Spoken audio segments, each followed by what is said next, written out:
Chapter 1. 2 Orphaned Wolves. At just 23, Ariana Fisher carried the weight of a lifetime on her delicate shoulders. With cascading raven black waves that framed her face and ocean blue eyes that held both fire and sorrow, she was a striking beauty. But she never cared to be seen. In the bustling moon-kissed city of Lichen Ridge, where the supernatural elite walked with pride and power, where names held the weight of legacy and bloodlines were worshipped like ancient scripture, Ariana only wanted one thing: to remain invisible. Her only goal in a world overflowing with ambition and status was achingly simple: survive, save, and protect her younger brother. She had no time for the courtship dances of high-ranking wolves, nor the whispering gossip of power-hungry she-wolves who fluttered through the corridors of luxury like peacocks. While they chased destiny and diamonds, Ariana chased paychecks and prescriptions. By day, she worked tirelessly in the gleaming kitchens of Hotel Elite, the most prestigious culinary haven in the city. There, her hands became instruments of magic, slicing, dicing, searing, baking, each dish a symphony of flavors, an expression of something deeper than hunger. She was a maestro of the kitchen, commanding the attention of even the most seasoned chefs, though she never sought their admiration. Her fame in the culinary world was growing, whispers of her dishes spreading beyond the hotel walls like smoke from a divine flame. Still, Ariana kept her head down, focused on the rhythm of the work. By night, she nursed her dreams in silence. Not dreams for herself, no, those had died a quiet death long ago, but dreams for her brother. Her 13-year-old brother, Flynn Fisher. Flynn was her world. A bright-eyed boy with the same midnight black hair and piercing blue gaze, he was a mirror of Ariana in both beauty and spirit. He radiated joy even from his sterile hospital bed, surrounded by machines that hummed and beeped like a symphony of survival. Flynn cracked jokes that made Ariana laugh through tears she thought she had buried. He held her hand when her strength faltered and made her believe in the impossible. He was mischievous, warm-hearted, and endlessly curious. Even in his illness, Flynn remained a beacon of light, but that light had begun to flicker, dimming with each passing day. Diagnosed with a rare autoimmune disease that crept through his body like a silent storm, Flynn's once boundless energy was now rationed. His laughter came in shorter bursts. His steps were fewer, his naps longer. The disease was invisible to most, but devastating in its steady grip. His bones ached with a pain he never spoke of. His breath came in shallow, uneven gasps. On the worst days, he couldn't even lift his head without trembling. Still, he tried to protect Ariana from the heaviness that pressed against his chest, tried to pretend he wasn't scared. He would flash his crooked grin and say, "I'm lucky, you know. Most people don't have someone like you." But Ariana didn't feel lucky. She felt like she was drowning. Each month brought new bills that stacked like enemies at her door, new fears that whispered cruelly in the night, and worst of all, guilt, a relentless guilt that she couldn't save him fast enough. She worked like a machine, her body on autopilot, her soul held together by coffee and desperation. Her heart shattered every time she left Flynn home alone, every time she missed a call from his doctor because she was in the middle of service, plating desserts that looked like dreams while her own was slipping away. But it wasn't just about money. It was about time. Flynn's condition was degenerative. The doctors were clear, mercilessly so. Without a complicated and expensive surgery, one that cost more than most wolves would see in a decade, Flynn wouldn't make it to 18. Ariana had memorized his entire treatment plan like sacred scripture. She knew every side effect, every drug interaction, every possible complication. Her phone's alarm was a symphony of reminders, pills, hydration, nutrition, injections. The refrigerator in their modest apartment was more of a medical storage unit than a kitchen, lined with immune boosters, protein drinks, and vials that burned through her budget faster than she could cook. Ariana had become nurse, mother, protector, best friend. She was everything to him, and he never once complained. But when he was asleep, When his soft breathing filled the silence of their home, she would cry. She'd press her face into her pillow and beg the moon goddess for one miracle. Just one. Her cooking wasn't just talent, it was instinct, an art so profound that people often said there was magic in her hands.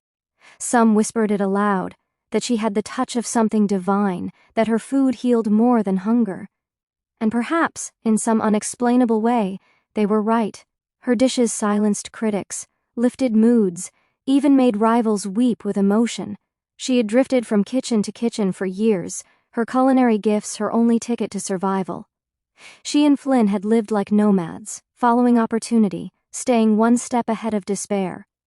From back-alley diners to five-star restaurants, she cooked her way through hardship.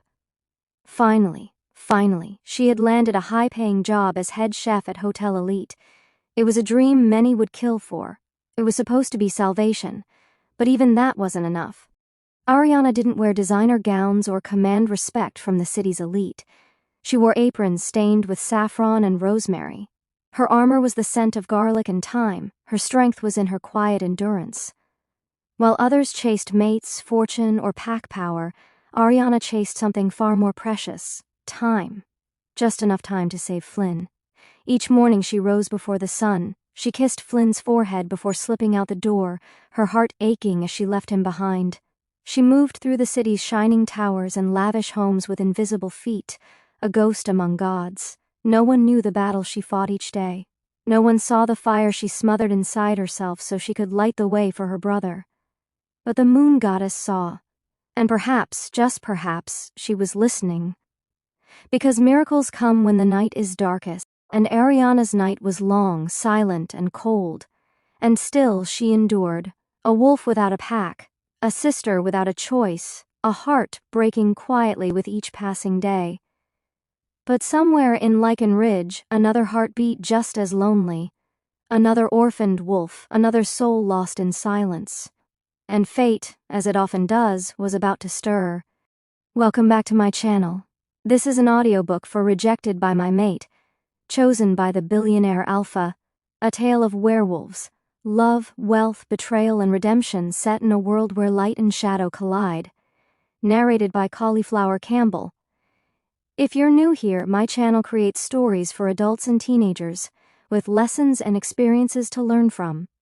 We post mainly on Saturdays. Our videos are in different genres, and also in different forms. There are full-length audiobooks and short-chaptered audiobooks. Go to my channel page, subscribe, and check out the playlists for more fantasy, romance, thriller, mystery, suspense, and adventure.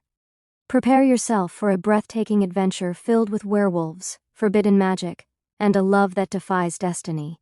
Don't forget to subscribe to my channel. Let the story continue. Chapter 2. The Rejection. Weeks ago, just as she thought things couldn't possibly get harder, Ariana's heart was shattered. Broken not by fate or illness, but by the one person she had believed would stand by her no matter what. The one person she had begun to imagine a life with. Her mate, Beta Derek Blackthorne. Derek had been her escape. He had made her laugh when the world was too heavy, made her believe, if only for a while, that she was more than a struggling orphan chef, that she could have a life filled with love, not just survival. He loved her, or at least he said he did. And she loved him back, in the quiet, cautious way someone who's lost everything learns to love again. They'd sneak away on rare evenings, finding little sanctuaries in the city's quiet corners. They went on dates that felt like stolen fairy tales, whispered dreams of their future like teenagers wrapped in first love. They'd talk about the family they'd one day have, the life they'd build together, safe and whole. He'd first appeared in her world like a flame in the dark, showing up unexpectedly at Hotel Elite, walking confidently through the lobby like he owned every inch of it, and perhaps he did. Derek Blackthorne, Beta of the powerful Blackthorne pack, was everything Ariana wasn't. Noble blood, elite status, endless charm. With chestnut brown hair that fell effortlessly into place and piercing green eyes that always seemed to be smiling, or scheming, he was the kind of wolf the she-wolves of Lichen Ridge fawned over. At first his attention felt like a dream, unbelievable, Impossible.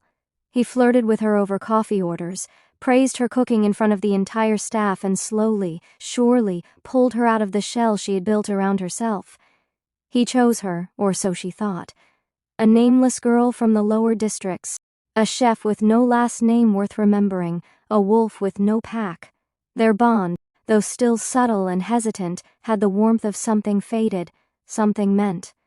Ariana had always guarded her heart, always carried her past like a warning sign. But Derek made her want to believe in fairy tales again. She imagined a future, one where Flynn was healed, where she wasn't alone anymore, where someone stood beside her not out of obligation but love. But fairy tales don't survive in a world ruled by status. Everything changed the day she visited Derek's family home. A sprawling estate nestled among manicured hills, dripping in old wealth and deeper expectations. She had dressed modestly, brought handmade pastries as a humble offering, and smiled as bravely as she could. But the moment she walked in, she knew. The air turned cold. Eyes examined her not with curiosity but judgment. They saw her for what she was, a girl with no lineage, no pack, no prestige, an orphan clinging to a sickly brother, scraping by on a chef's salary. In their eyes, she was not a mate, she was a stain, and they let her know it. The rejection wasn't subtle. It was sharp, calculated, and cruel. They called her unworthy, a disgrace, a burden to the name Blackthorn. And Derek, he didn't fight, he didn't defend her, he didn't even speak. He watched in silence as they sent her away like trash left on the doorstep. Ariana waited, hoped, prayed that he would come after her, say it was a mistake, that he loved her enough to fight. Days passed. Then he asked to meet. They met at the edge of the city one evening, the place where they used to sneak away, where the stars had once been their witnesses. The air was thick with silence, the kind that suffocates before a storm. Derek stood tall, hands in his pockets, eyes colder than she had ever seen. "I'm sorry, Ariana," he said, voice clipped, distant. Whatever we had, it's not enough. You don't belong in my world. My pack would never accept you." The words tore through her like silver blades. She blinked, stunned, her heart refusing to believe what her ears had just heard. "But you're my mate," she whispered, her voice trembling with disbelief. His eyes didn't soften, his posture didn't shift. "You're a good girl, Ariana, but you're not what I need, or what's expected of me. And your brother Flynn, he's a burden." That was the final blow. She didn't scream, she didn't fall apart, she didn't even let her tears fall until he was gone. Ariana simply turned and walked away. Not because it didn't hurt. It did. It felt like her soul had been ripped in two. But her pride burned brighter than her pain. She'd been rejected, cast aside like she meant nothing. Deemed unworthy not just of love, but of acceptance. But even in that moment, when her heart was shattered and bleeding, she thought of Flynn. She couldn't afford to be broken. So she poured herself into her work, burying the pain under searing pans and endless shifts. She worked longer hours, pushed herself harder. Her dishes became sharper, bolder, laced with a pain she refused to speak aloud. She wore her heartbreak like invisible armor, forged in fire and betrayal. But at night, when the world was quiet and Flynn was asleep, she would remember. The sound of Derek's voice, the finality in his words, the way he had looked at her, not with love but obligation, as if she were a duty he could no longer carry. She had given a piece of her heart to someone who measured her worth in status, someone who couldn't see her strength, her loyalty, her fire, someone who looked at her love and called it a burden. And still, through it all, she refused to regret walking away. Because even in the depth of rejection, Ariana had chosen her dignity. And that, she realized, was a kind of love, too. The love she gave herself when no one else would. Chapter 3. The Billionaire Alpha's Return. When the elusive Alpha Lucien Black finally returned to Lichen Ridge, the entire city seemed to hold its breath. Whispers drifted through marble hallways and luxury salons, across gold-dusted ballroom floors and velvet-lined pack gatherings. His return was not just news, it was an event, a tidal wave of anticipation that washed over the elite like a fever dream. especially for the daughters of the city's wealthiest families and the high-ranking she-wolves of the most prestigious werewolf packs. Lucien Black was no ordinary alpha. At 27, he was a reclusive billionaire and heir to the powerful Ravenclaw pack. Yet despite his wealth, lineage, and commanding aura, he had become more myth than man. His name inspired awe and mystery in equal parts, a ghostly figure who disappeared overseas years ago, only to emerge now like a storm. A legend carved from silence, from the echoes of empty boardrooms and cold estates. With raven-black hair that swept across his sharp jawline like ink and eyes that smoldered the color of a storm-tossed sea, he was magnetic and merciless. The kind of man who didn't need to speak to be obeyed. The kind of alpha whose power crackled in the air like lightning. And now he was back. The prestigious families of Lichen Ridge practically lined up their daughters like offerings, each more polished and pedigreed than the last. Every unmated she-wolf with a title, a bloodline, or a couture wardrobe suddenly found a reason to visit Ravenclaw territory. Some brought gifts. Others brought business proposals thinly veiled as courtship. All of them shared one dream, to catch the eye of the unmated alpha and become the Luna of the Ravenclaw pack. But Lucien Black wasn't interested. He never had been. From the time he was a boy, Lucien had grown up surrounded by opulence and expectation. He was raised in luxury, yes, but it was a cold kind of wealth, one that echoed with absence and abandonment. He had been orphaned young, left in the care of guardians more concerned with power than parenthood. From them he learned control. From loss he learned silence. He survived without attachments, built empires without partners, and learned to wield solitude like a sword. To him, love was a language he had never been taught. Mates were a myth, an ancient tale woven to soften the hardness of a world that had never been kind. The council of the Ravenclaw pack, desperate for stability and a political edge, pressured him endlessly. Choose a Luna, marry, produce an heir. They wrapped their expectations in business contracts and power plays, but Lucien saw through the masks. None of them stirred him. Not a single one. Until that night. Lucien had returned to his estate earlier that evening, a sprawling palatial mansion tucked deep within Ravenclaw territory, surrounded by high walls and dark woods. The staff, briefed to perfection, had cleaned and arranged every room to his taste. Then they vanished, slipping out quietly before he arrived. Lucien didn't like company.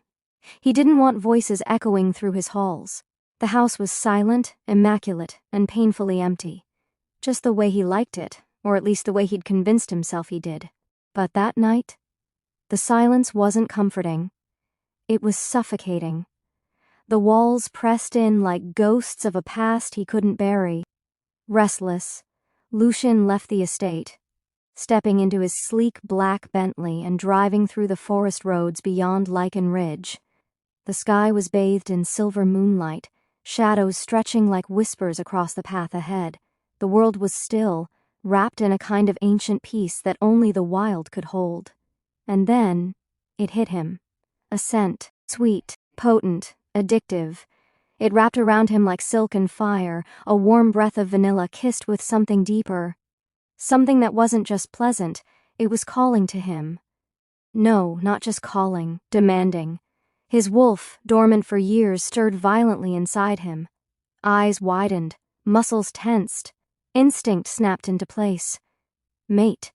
His heart pounded, breath ragged. He slammed the brakes, pulling over onto the dirt shoulder of the road, his body humming with primal energy. He stepped out, cool night air biting at his skin, and scanned the trees.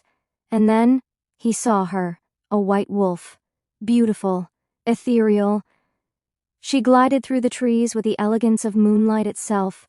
Her fur shimmered under the celestial glow, glinting like snowfall kissed by stars. Every movement was grace, every step a silent hymn. Lucien stood frozen for a heartbeat, breath caught in his throat, every instinct screaming that this was no ordinary wolf. This was her. Without hesitation, he shed his clothing and shifted.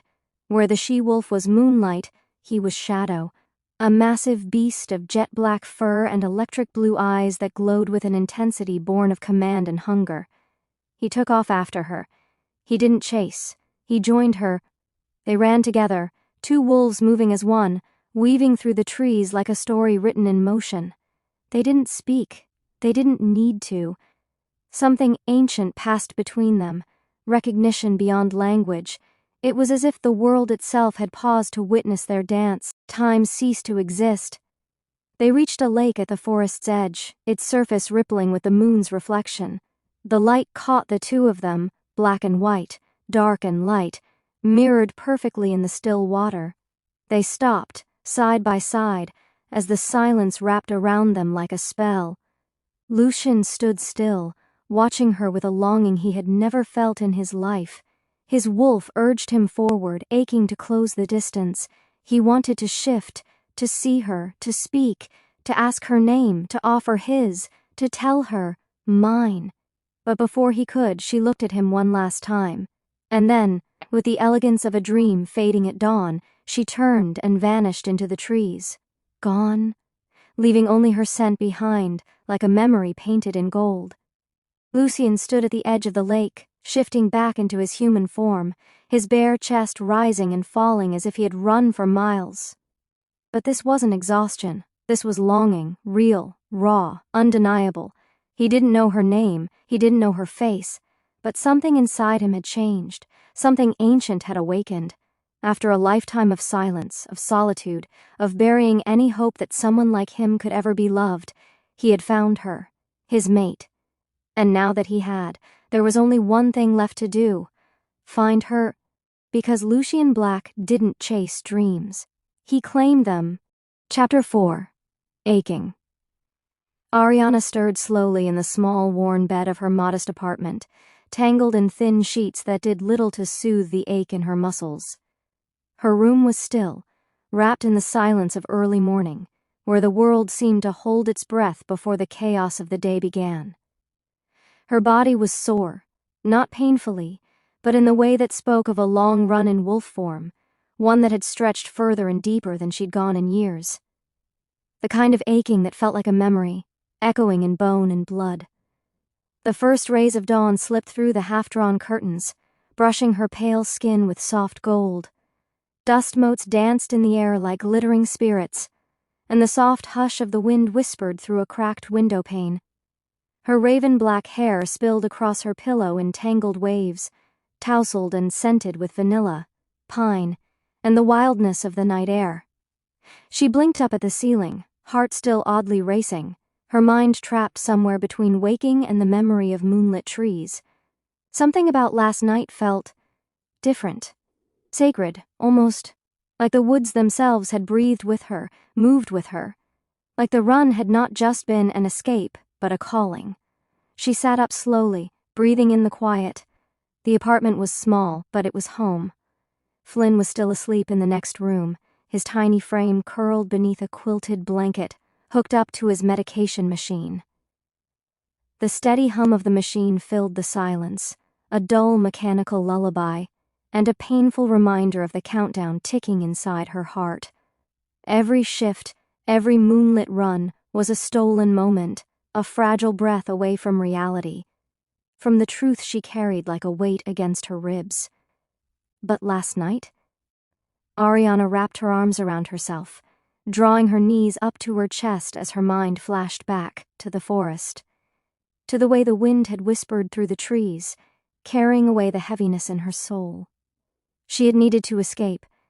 Derek's rejection still echoed in the back of her mind like an old scar trying to bleed again. The pressures of her job, the relentless bills, Flynn's worsening condition.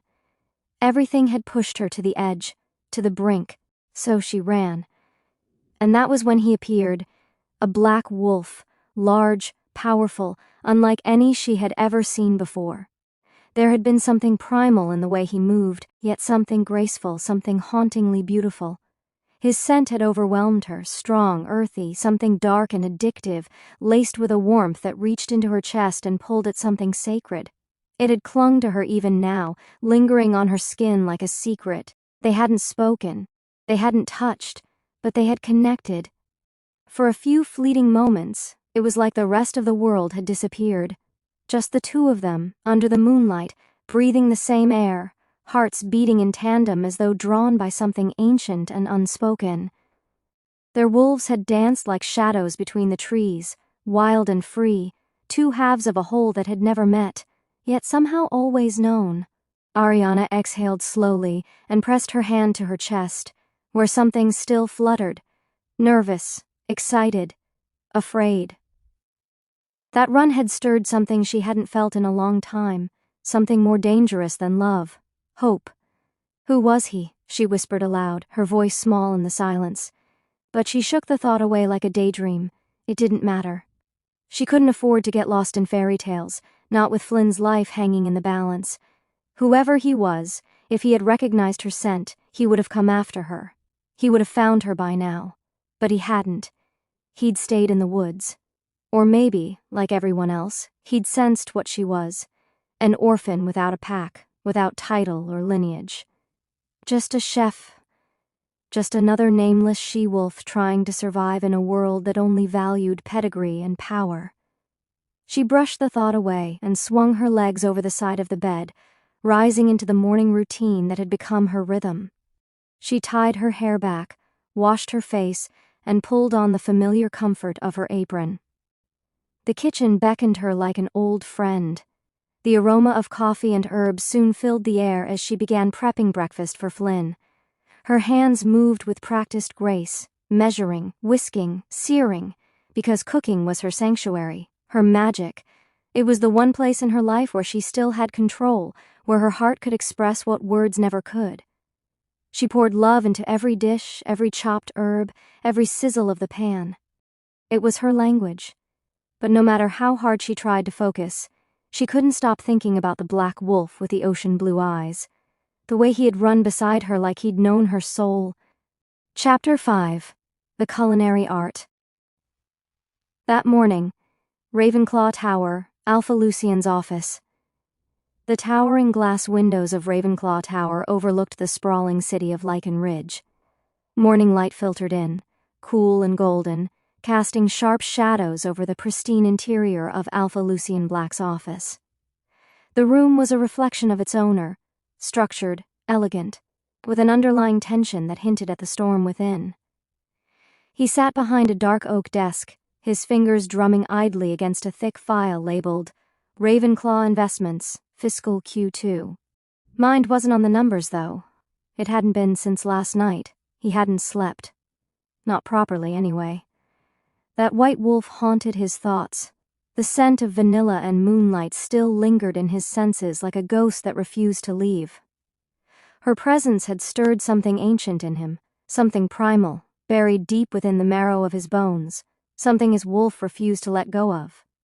He leaned back in the leather chair, the tension in his shoulders taut as wires. The silence of the office stretched, broken only by the distant hum of the city below. His wolf stirred beneath his skin, restless, searching. He pushed the file away just as his personal assistant knocked softly on the frosted glass door. Alpha Lucien, your schedule is clear today except for one item, tonight's culinary competition. The city councilman extended an invitation again, said it would mean a lot if you'd attend as the guest of honor. Lucien frowned slightly. He wasn't in the mood for cameras or social events. Not tonight. Not with her scent still clawing at the back of his mind like a song he couldn't forget. Tell them I'm busy, he muttered. Work. But before she could respond, his phone buzzed on the desk. An incoming call from Councilman Thorne, one of the oldest and most persistent elders of Ravenclaw. Lucien hesitated for half a breath, then answered. Alpha Lucien, the elder's voice rasped, steeped in years and wisdom. Surely you're not still hiding behind that desk. You can't avoid choosing a Luna forever. Come out tonight, Mingle. You might be surprised who fate places in your path. Lucien's jaw tightened. The council was always watching, always nudging. I'll go, he said at last, his voice flat but decisive. The call ended, and within the hour, Lucien was preparing for the event. His tuxedo, custom-tailored Armani, fit like a second skin, accentuating the quiet strength in his frame. His feet were clad in sharp Christian Louboutin shoes, and around his wrist gleamed a rare Patek Philippe Henry Graves super complication. Everything about him was a declaration of control, elegance, and untouchable wealth. His raven hair was swept back with effortless precision, his cold blue eyes unreadable. He was the perfect alpha, disciplined, untouchable, lethal. When he stepped into his matte black Bentley, the media were already abuzz. Camera flashes greeted him like lightning, questions thrown like darts into the night air. By evening, the culinary competition venue glittered like a ballroom under moonlight. Crystal chandeliers hung like frozen stars, casting a celestial glow over the red carpet. Reporters in heels chased flashes and whispers. Every eye turned toward the tall, commanding figure stepping out of the shadows. Alpha Lucien Black, tall, commanding, mysterious, and single, but he barely noticed them. He was scanning the crowd for something else, for someone else. His senses were sharp, alert, tuned to the memory of a scent he had inhaled in the woods. His wolf was prowling beneath his skin, ears pinned forward, tail high. Meanwhile, Ariana's apartment. Ariana adjusted the neckline of her simple chef's coat, smoothing the wrinkles with trembling hands. Her raven hair was pulled into a sleek braid that fell down her back like a silk ribbon. Her piercing blue eyes, though tired, burned with quiet determination. Flynn sat on the small sofa behind her, grinning despite the tubes and wires around his chest. His cheeks were pale, but his spirit was bright. "Are you nervous?" he asked, swinging his feet gently, his voice a whisper of curiosity. Ariana smiled and crouched before him, tucking a strand of hair behind his ear, fingers gentle. "A little, but I'm more focused than afraid." "Because of me?" "Because of us," she corrected, voice firm. "If I win, you get your surgery. No more pain, no more fear." Flynn's eyes shimmered with belief. "You're the best chef in the world, Ari. You've always been magic." She kissed his forehead, her lips lingering like a promise. "Then let's go show them what magic tastes like." Nightfall, the culinary competition, Lichen Ridge Arena. Ariana arrived backstage with Flynn in tow. The venue was grander than she had imagined. High ceilings adorned with golden arches, velvet drapes framing tall windows, and elegant judges' tables polished to perfection. Photographers moved like shadows, and the hum of expectation buzzed in the air. Flynn sat in the VIP section, legs tucked beneath him, a proud smile glued to his face as Ariana stepped into the warm glow of the competition kitchen. 7 chefs were already prepping. Their knives gleamed, spices stacked in symmetrical rows. The prize money was announced again, $500,000, enough to pay for Flynn's surgery, enough to finally breathe, enough to change everything. Ariana clutched her silver knife, the only thing her mother had left her before the fire. Her palms were sweaty, but her heart had found its rhythm, beating strong and steady. She didn't know that high above in the VIP balcony, dressed in black and watching like a wolf in the shadows, Alpha Lucien Black had just spotted her. His breath caught. That scent, vanilla and moonlight, it was her. His wolf growled softly, low and possessive, and the air around him seemed to thicken. And this time, he wouldn't let her run. Chapter 6. The Sacrifice. Lichen Ridge Culinary Arena, Competition Night. The heat of the kitchen didn't faze Ariana Fisher, not tonight. Her hands moved with precise grace as she sliced, stirred, and plated, each motion as fluid as breath. Despite the bright lights, the roaring crowd, and the pressure of a grand prize hanging in the balance, she was calm, focused. Her blue eyes narrowed with purpose. Each breath matched the rhythm of her movements. She worked like a symphony in motion, a dance of culinary passion honed by necessity and love.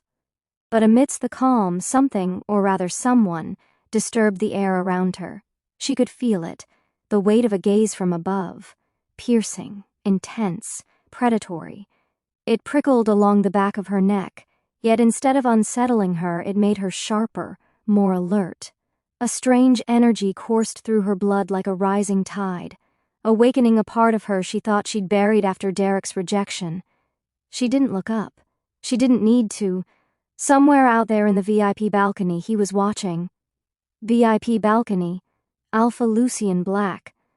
Lucien sat stone still in his velvet-lined seat, his wolf thrumming with anticipation. The moment Ariana's name was announced, a jolt ran through him like a live wire. Her. She's the wolf. He knew it in his bones the moment the scent of vanilla hit his senses again. Like moonlight and memory. Like destiny. The ache that had haunted his dreams for weeks now made sense. She wasn't just anyone, she was his mate. He watched her as she moved, eyes hungry but controlled. Everything about her, her grace, her strength, her fire pulled at him in a way he couldn't explain. It wasn't just attraction, it was recognition, a soul-level knowing. The appetizer round began. Plates were whisked away, served to the special guests and judges. Lucien's dish was a delicate wild mushroom tart infused with truffle and herbs. The moment it touched his tongue, something shifted. The flavors danced like secrets being told, emotions long buried blooming anew. He closed his eyes. This wasn't just food, it was emotion, memory, magic. He set his fork down slowly, fighting the urge to react outwardly, though his wolf howled in silence. "Whose is this?" he asked, his voice low, barely above a growl. "Ariana Fisher," his assistant whispered beside him. His heart clenched. Of course. 3 chefs were eliminated. Ariana advanced. Main course round. This time, Lucien didn't even pretend to look elsewhere. His gaze was fixed like a hunter's, unrelenting. He watched as Ariana plated her main dish. A pan-seared venison loin, glazed in blackberry wine reduction, served with roasted root vegetables and garlic herb mash. The sight alone made his mouth water, but it was the care in her every motion that captivated him. She tucked a stray strand of hair behind her ear, her face tight with concentration. She didn't glance at the balcony, didn't hesitate. But he could feel it. She knew. The moment he took his first bite, his soul stirred. It was like warmth after winter, the home he never had. Like her. Lucien leaned back slowly, savoring the last forkful, his decision clear. "I vote for her," he said firmly, casting his vote before the judges even debated. She moved on. Only 2 chefs remained now. But then, just as Ariana was about to begin her dessert, she heard the frantic commotion in the VIP section. Someone had shouted her name, their voice sharp with panic. "Ariana, your brother, he fainted!" Her knife clattered to the floor. "Flynn," she ran. Through the crowd, through the gasps and whispers, her breath caught in her chest, her heart pounded in terror. She found Flynn slumped in his seat, pale and limp, eyes closed.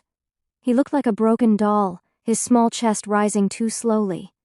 "No, no, no, Flynn!" she cried, cradling his face with trembling hands. Paramedics rushed in. The judges called out to her, the cameras flashed, but Ariana didn't hesitate.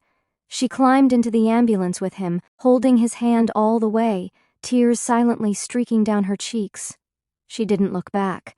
Not even when they called her name on the stage, not even when they announced the final round had begun. Later that night, Lucien's private suite. Lucien stood by the window overlooking the emptying arena. The crowd had gone, the lights dimmed, and yet inside him a storm brewed, a fury and ache he hadn't felt in centuries. "She would have won," he said quietly, his voice heavy with conviction. "Yes, Alpha," his assistant replied, standing by the door. "But her brother, the boy has a critical autoimmune disease. No parents. She works at the 5-star Hotel Elite. She's been saving everything for his surgery." Lucien's jaw clenched, his chest tightening with something far more dangerous than guilt. It was protectiveness. It was possession. She had sacrificed everything, and now she had nothing, except him. Lucien turned to the window once more, his voice low but certain, burning with purpose. "Find out which hospital he was taken to." His wolf growled within him, eager, restless, ready. He would not let his mate suffer alone. Not anymore. Chapter 7. Anonymous. 2 days later. Lichen Ridge General Hospital. The sterile smell of antiseptic hung heavy in the air, mingling with the steady hum of machines and quiet murmurs from the hallway beyond. Ariana sat unmoving by Flynn's bedside, her fingers laced tightly around his pale, fragile hand. The rhythmic beeping of the monitors grounded her in a reality she wished she could escape, one where the boy she loved most in the world lay unconscious, suspended in a stillness that terrified her. He looked so small beneath the stark white sheets, so still. Too still. She hadn't eaten since the night of the competition, hadn't slept. Every waking moment since had been spent in that uncomfortable chair by Flynn's side. Her world had narrowed to the quiet rise and fall of his chest and the blinking pulse of machines. The memory of his collapse haunted her, the way his body had gone limp, the panic in the arena, the helplessness that had overtaken her as she held him and cried out for help. The competition. The prize money. She'd been so close. And then, gone. She'd thrown it all away. For Flynn, her world, her everything. And if she had to make that choice again, she would, 1,000 times over. There was no prize greater than her brother's life. He's all I have. The quiet creak of the door drew her attention. A nurse stepped inside, her presence gentle, her eyes warm with understanding. She held a folder in her hands and approached slowly, as though not to disturb the fragile peace of the room. "Miss Fisher?" the nurse said kindly, her voice a soft murmur. Ariana stood with effort, her muscles aching from days of tension and stillness. "Yes? I just wanted to let you know." The nurse glanced down at the file in her hands before looking back up, her smile genuine. "Flynn's surgery has been fully approved. All expenses have been covered, including medications and post-operative care." Ariana blinked, disoriented, her breath caught in her throat. I think you have the wrong room," she said weakly. The nurse gently shook her head. "No mistake. A private donor paid the full amount early this morning. They've asked to remain anonymous." Ariana's knees buckled slightly. She lowered herself back into the chair, stunned. Paid? All of it? Her heart thundered in her chest, her mind racing to understand. She gripped Flynn's hand tighter, as though grounding herself in his warmth. Tears welled in her eyes. Relief and disbelief swirled within her, overwhelming and unfamiliar. "But who would do something like that?" she whispered, voice cracking. The nurse offered a gentle shrug. "Whoever they are, they must really care." Ariana looked down at Flynn. He stirred slightly, a soft sound escaping his lips as a faint flush of color returned to his cheeks. Her heart clenched. Someone saved him. A miracle. A miracle she hadn't even dared to pray for. Because miracles didn't happen for girls like her. Girls who worked double shifts to barely get by. Girls who lived for the next paycheck and carried the weight of the world on their shoulders. And yet, here it was. She turned her face away, the tears falling freely now. Tears of gratitude, tears of exhaustion, tears of hope she hadn't felt in years. Somewhere out there, someone had changed everything. And she had no idea who. Meanwhile, Ravenclaw Estate. Lucien stood on the balcony of his vast mansion, the moon casting silver shadows over the hills of Lichen Ridge. The land was quiet, peaceful, as if holding its breath. In his hand was a glass of whiskey, untouched, forgotten. He didn't need to drink to feel the fire that burned in his chest. He had done what he needed to do. He didn't do it for thanks, didn't need recognition. In truth, he hoped she never found out. All he wanted was for her to be safe. Her and the boy.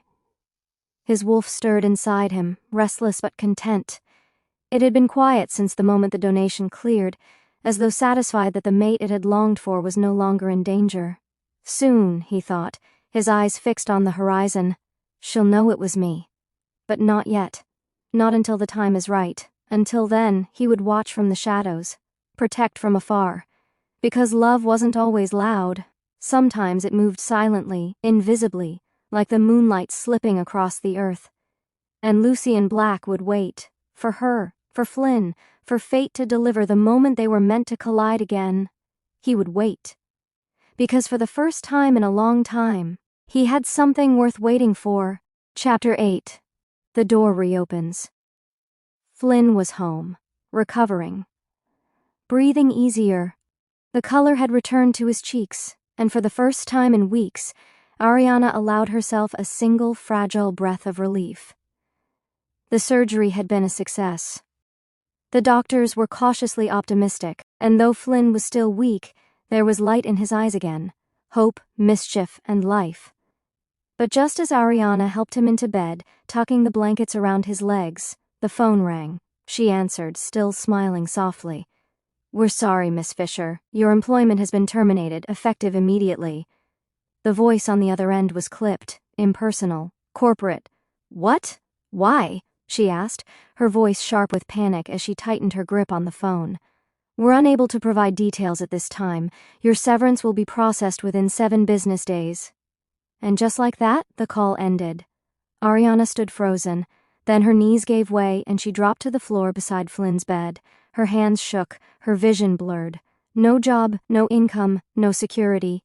Flynn needed aftercare, medications, nutritious meals. The bills were piling up again, looming hungry shadows that threatened to swallow her whole. She bit her lip to keep from sobbing. The world had crumbled once more, but fate wasn't done yet. Barely an hour later, another call came. This one from a quiet, almost serene voice. "Miss Fisher?" "Yes?" she said cautiously, wiping the remnants of her tears from her cheeks. "This is an assistant from Ravenclaw Industries. You've been selected for an interview for the position of personal chef to the chairman." Ariana blinked, certain she'd misheard. I didn't apply for that. You've been chosen," the voice said gently. "Please arrive at Ravenclaw Tower tomorrow morning, 10 a.m. sharp, chosen." Shock settled over her like a heavy shawl. Ravenclaw Industries? The most powerful conglomerate in Lichen Ridge? She didn't know what was more unbelievable, the sudden termination from Hotel Elite, or the fact that she was now summoned by the Alpha himself, Lucien Black. Still, she had no other choice. The next morning, she chose her best outfit, a crisp blue blouse that complemented her eyes, tailored black slacks, and a pair of low heels. Her nerves tangled inside her like knots as she kissed Flynn's forehead and left him in the care of their trusted neighbors. The towering glass building of Ravenclaw Industries gleamed in the early sun, like a cathedral of power. Ariana hesitated at the entrance, feeling like an imposter among giants. She stepped inside, marble floors, gold accents, chandeliers that dripped light like diamond rain. The atmosphere buzzed with importance. Men and women moved like clockwork, their faces set, their purpose unshaken. She followed a guide to the upper floor where the interview took place. It was brief, professional, efficient. They already knew her credentials, her story, her past, her signature dishes. Within 20 minutes, the decision was made. "You're hired," the interviewer said, sliding a folder across the table. "Welcome to Ravenclaw." She stepped out of the room in a daze, the folder heavy in her hands. It read, "Confidential, employee contract." And then, without warning, Lucien caught her scent. He was in a board meeting, eyes glazed over with disinterest, until it hit him. Vanilla, wildflowers, a breath of warmth in the sterile air. His wolf surged. "Ours," it howled. "She's here." Lucien stood up mid-discussion and left without a word, ignoring the startled murmurs from his executives. He followed the trail like a hunter, weaving through corridors until he turned a corner and saw her, Ariana. She was walking toward the elevator, her back to him, her stride graceful, unaware. Her raven hair caught the light like silk. She looked stronger, fiercer. Lucien's heart pounded, his wolf clawed to be let out, to speak, to touch. But he stopped himself. Not yet. He wasn't ready. She wasn't ready. The strings he had pulled to get her here were delicate, invisible.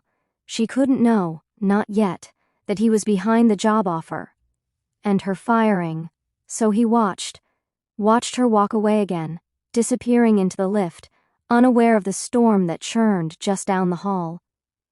Later that night, whispers spread across Lichen Ridge.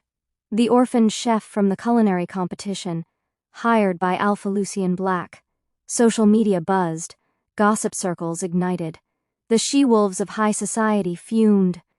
How could he choose her? A nobody? A commoner? Daughters of the elite, raised in silk and silver, had fought for the position for years.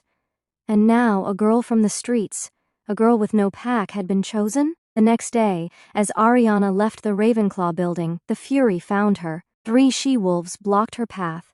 Daughters of the elite, faces cold, lips curled in cruel amusement. "You must think you're special," one of them sneered, arms crossed. "But you're nothing. Don't think you'll last long in that tower. You'll never be his Luna," another spat. "Stay in your place, little chef." Ariana's chest tightened, her heart pounded, but she held her head high, brushing past them without a word. Their venom didn't touch her. But later, alone in the quiet of her apartment, she sat by Flynn's side, the words echoing in her mind. Why me? Why did Lucien Black choose her? What game was fate playing? And behind all of it, behind the silent strings being pulled and the quiet miracles, one truth shimmered just out of reach. She was no longer invisible. The door had reopened, and nothing would ever be the same again. Chapter 9. Into the Alpha's Den. The night was cold, wind curling like a whisper through the cracks of Ariana's aging apartment windows. She sat quietly beside Flynn's bed, his chest rising and falling in peaceful rhythm as he slept. The room was dimly lit by a single lamp in the corner, casting long shadows across the worn wooden floor. Ariana brushed her fingers gently through his raven black hair, humming softly in the hope of keeping his dreams sweet. Flynn had been recovering well since the surgery, but he was still fragile. Every breath he took was a silent prayer answered. Every smile he gave her, weak but genuine, made her heart ache with love and responsibility. She hadn't allowed herself rest, not really. Her mind was always buzzing with questions, fears, plans. She barely noticed the sound at first, a creak, a faint shuffle, then silence. She froze, her spine straightened, eyes narrowed. The lull of the evening was too perfect. Her instincts screamed. Something was wrong. She rose from the edge of Flynn's bed, careful not to wake him. Her bare feet moved noiselessly across the floor, heart thudding louder with each step. Just as she passed into the narrow hallway connecting the living space to the bedrooms, crash! The front door exploded inward, ripped off its hinges, splinters raining down like wooden confetti. Ariana gasped and stumbled backward as 3 shadowy figures burst into the apartment, their forms dark and hunched, dressed in black from head to toe. "Flynn!" she screamed, running to shield the bedroom with her body. The men didn't speak at first. They moved like jackals, slow and mocking. She darted to the kitchen, snatched a knife from the drawer with trembling fingers, and pointed it forward. "Stay away from us!" she shouted, her voice breaking. Her hands shook, but her grip tightened. Her gaze didn't waver. They laughed. "You think you belong in Ravenclaw Tower now, huh?" One of them sneered, stepping forward with a predator's grin. "Maybe the Alpha will want you even more if we break that pretty face." Her blood ran cold, fear wrapped around her like iron chains. She couldn't scream, couldn't breathe. Then, a blur of black crashed through the doorway. One attacker was thrown against the wall with a bone-cracking slam. Another flew backward, crashing into the dining table. The third was swept off his feet with a brutal sweeping kick. Lucien's guards. Clad in Ravenclaw combat gear, their movements were precise, rehearsed, lethal. In mere seconds, the apartment was filled with groans and silence, the attackers unconscious, limbs twisted, mouths bloodied. Ariana dropped the knife, her knees wobbling beneath her. One of the guards turned to her and bowed low. "Miss Fisher, Alpha Black has given strict orders for your protection." She nodded slowly, breath catching. Her heart pounded in her throat. Her gaze moved to Flynn's bedroom, where he still lay sleeping, unaware of the nightmare that had just tried to invade their world. An hour later, Lucien's phone buzzed in the middle of a board meeting. He ignored the talking heads around the table and looked down. Attempted attack. Miss Fisher and her brother unharmed. Situation under control. Orders? His hand clenched around the phone. His wolf snarled inside him, rage unfurling like wildfire. His chest burned. No more delays. He stood abruptly, chair crashing behind him. He strode out of the room, ignoring the startled voices. As soon as he was alone, he picked up the phone. "Move her, tonight. Bring her and the boy to the estate." That same night, Ariana sat stiffly on the edge of Flynn's bed. Her hands trembled as she ran a cloth over his forehead. Her body hadn't stopped shaking since the attack, even though her mind screamed at her to stay calm. The guard from earlier returned, this time with a softer tone. "Miss Fisher," he said respectfully, "you're not safe here." She looked up, eyes wide. "What do you mean? The Alpha has ordered your relocation. You and your brother will be transferred to Ravenclaw Estate, effective immediately." She blinked. The words didn't register at first. What? You'll be safe there? No one crosses the estate's boundary without permission. She hesitated, torn between fear and awe. Ravenclaw Estate, the fortress of power that overlooked the city like a throne. No one entered unless summoned, no one challenged its security. But Flynn? We'll handle everything. Moments later, a sleek black SUV pulled up outside. More guards arrived, lifting Flynn gently, with reverence, placing him in the vehicle with the care of someone precious. Ariana followed, dazed. As the city lights fell away behind them, the road curved up the mountain. The forest thickened, the moon was high, and up ahead, Ravenclaw Estate loomed like something out of a dream. Gates of wrought iron taller than trees swung open silently. Chapter 10. The Mansion of Secrets. The ride through Lichen Ridge's winding, shadowed streets was long, silent, and strangely calm, at least on the surface. Inside the sleek black SUV, Ariana sat with Flynn's head gently resting on her lap, her arms protectively around his frail body. Her heart was hammering with a strange cocktail of nerves, awe, and disbelief. Everything had happened so fast. One moment, masked attackers had shattered her fragile peace, and the next, Ravenclaw guards had swooped in like avenging spirits. Now she was being driven toward the heart of the Alpha's empire. The iron gates of Ravenclaw Estate groaned open, revealing a private world few had ever seen. Her breath caught. It looked like something out of a fairy tale, a Gothic palace carved from obsidian black stone, kissed by the glow of moonlight. Ivy crept like silver veins along the massive walls. Towers rose high above the cliffs, casting shadows that seemed to reach for the stars themselves. A stone-paved driveway stretched out like a ceremonial carpet, flanked by a fleet of exotic cars, Ferraris, Lamborghinis, Bugattis, Rolls-Royces, BMWs, Bentleys. Machines of speed and luxury, all bearing the emblem of a raven in flight. Her pulse skipped. Alpha Lucien Black. The name still sent a shiver down her spine. Billionaire, legend, lichen royalty. And somehow, connected to her fate in ways she didn't yet understand. The SUV rolled to a stop at the grand entrance. The mansion doors swung open before they even reached the steps. They were expected. Inside, cool air kissed her cheeks as she stepped into a cavernous foyer illuminated by golden chandeliers and moonlight pouring through stained glass. Polished obsidian floors reflected the glow like pools of ink. Paintings adorned the walls, ancient, regal, and silent. Ariana stared, overwhelmed by the opulence. A soft, composed voice greeted her. "Welcome to Ravenclaw Estate, Miss Fisher." She turned to see an older gentleman approaching, tall and elegant, with salt and pepper hair swept back and eyes that held a quiet, knowing kindness. He wore a tailored designer suit and moved with the fluidity of someone used to power. "I'm James, the house butler. If you need anything day or night, I'll see to it." Thank you," Ariana replied, her voice barely a whisper. James offered a nod and gestured for her to follow. She trailed behind him as he led her through the estate, speaking softly of its history and design.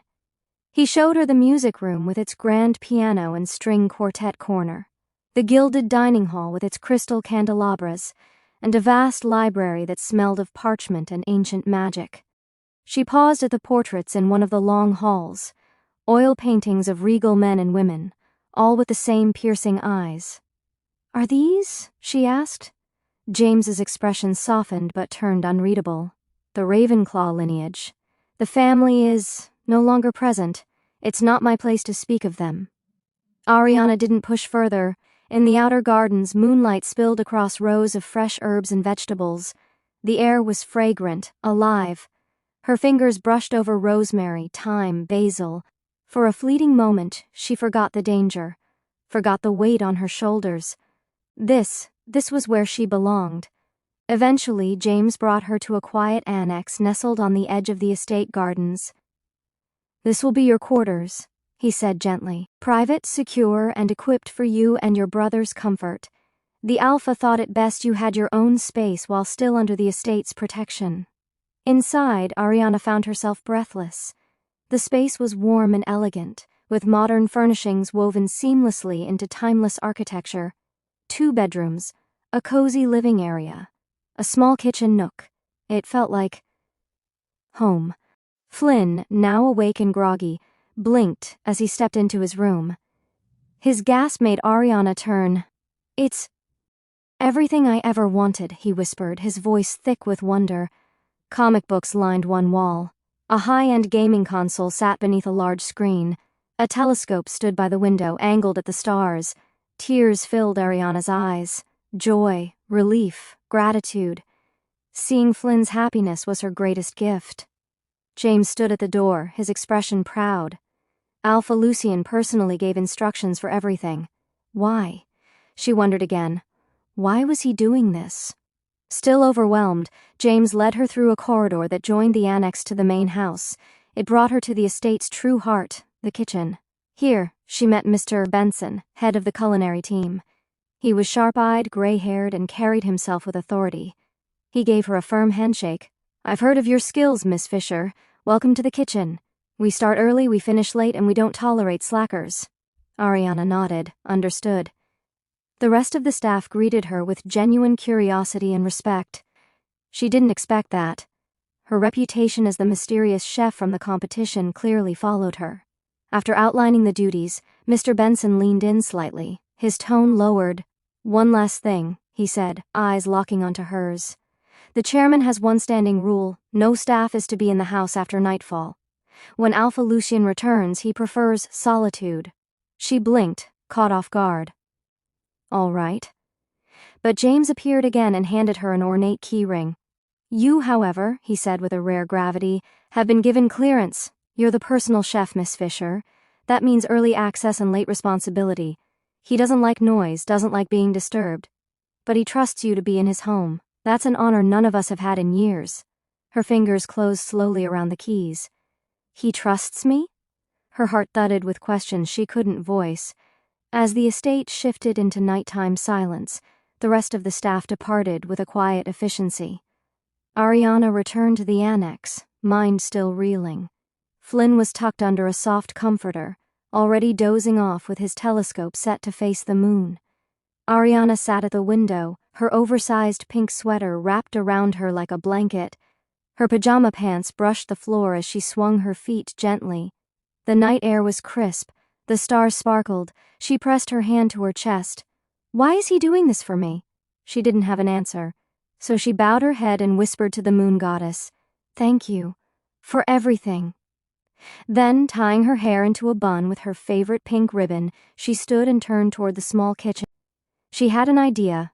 If she was truly Lucien Black's personal chef, then perhaps it was time to cook for him, not just because it was her job, but because it was her language, her way of expressing emotion, curiosity, maybe even gratitude. And deep down, maybe a piece of her wanted to know what kind of man the Alpha truly was. She rolled up her sleeves. It was time to step into her purpose. The Mansion of Secrets was her new home, and she was no longer afraid. Chapter 11. The Midnight Encounter. The soft hum of the night wrapped around Ravenclaw Mansion like a velvet cloak. Shadows lay thick across the marble floors and climbed the grand staircases in waves of silver and black, cast by the moonlight spilling through towering windows. It was a house built for secrets, and tonight it whispered more than ever.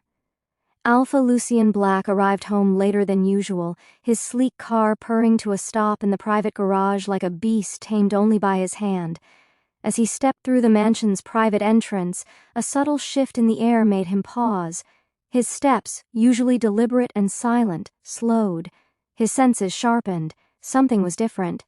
Then it hit him. Vanilla. Sweet. Warm. Intoxicating. Her scent. Ariana. His wolf stirred immediately, growling low in his chest. That scent wasn't just familiar, it was a lure, a trigger, an invitation to let go of all restraint. He exhaled slowly, jaw tight, muscles coiled beneath the black button-down he'd rolled up to his elbows. She was here, in his home, in the place he never allowed anyone to linger past dusk.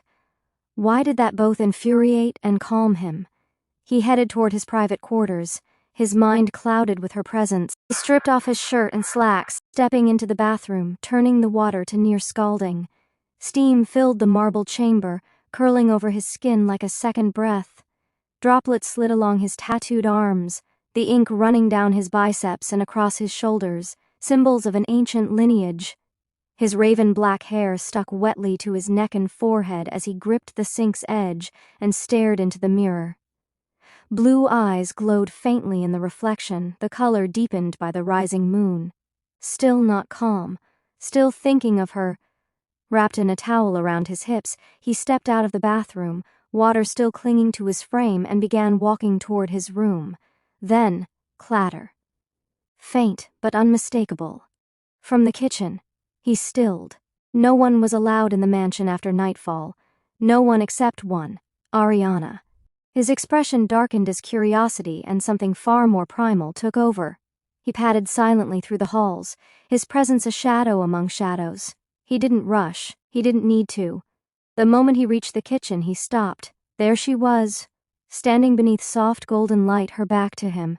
Her raven dark hair was swept up into a cute, messy bun, secured by a pink ribbon that made his wolf twitch with amusement and hunger. She wore an oversized pink sweater that slipped down one shoulder and matching pajama pants that bunched slightly at her ankles. Lucien's breath hitched. She looked small, cozy, soft, innocent. His wolf growled again. Mine? Lucien clenched his fists to contain it. He had no right to want her. No space in his life for such warmth. And yet, every movement she made, graceful, unknowing, captivated him. She was preparing something. Chocolate, strawberries, vanilla glaze. The smells filled the air like magic. Something stirred inside him. No one had ever done that. Not for him. Not in this house. Not since. He cut the thought off before it could bloom. Then, he cleared his throat. Ariana jumped, her hands clutching the edge of the marble counter. She turned, and her eyes went wide. Her gaze met his bare chest first, droplets still glistening over carved muscles. Then it lowered, then darted quickly away. Her cheeks flushed, her voice trembled. I'm sorry, she stammered. I was just making a late-night snack for you.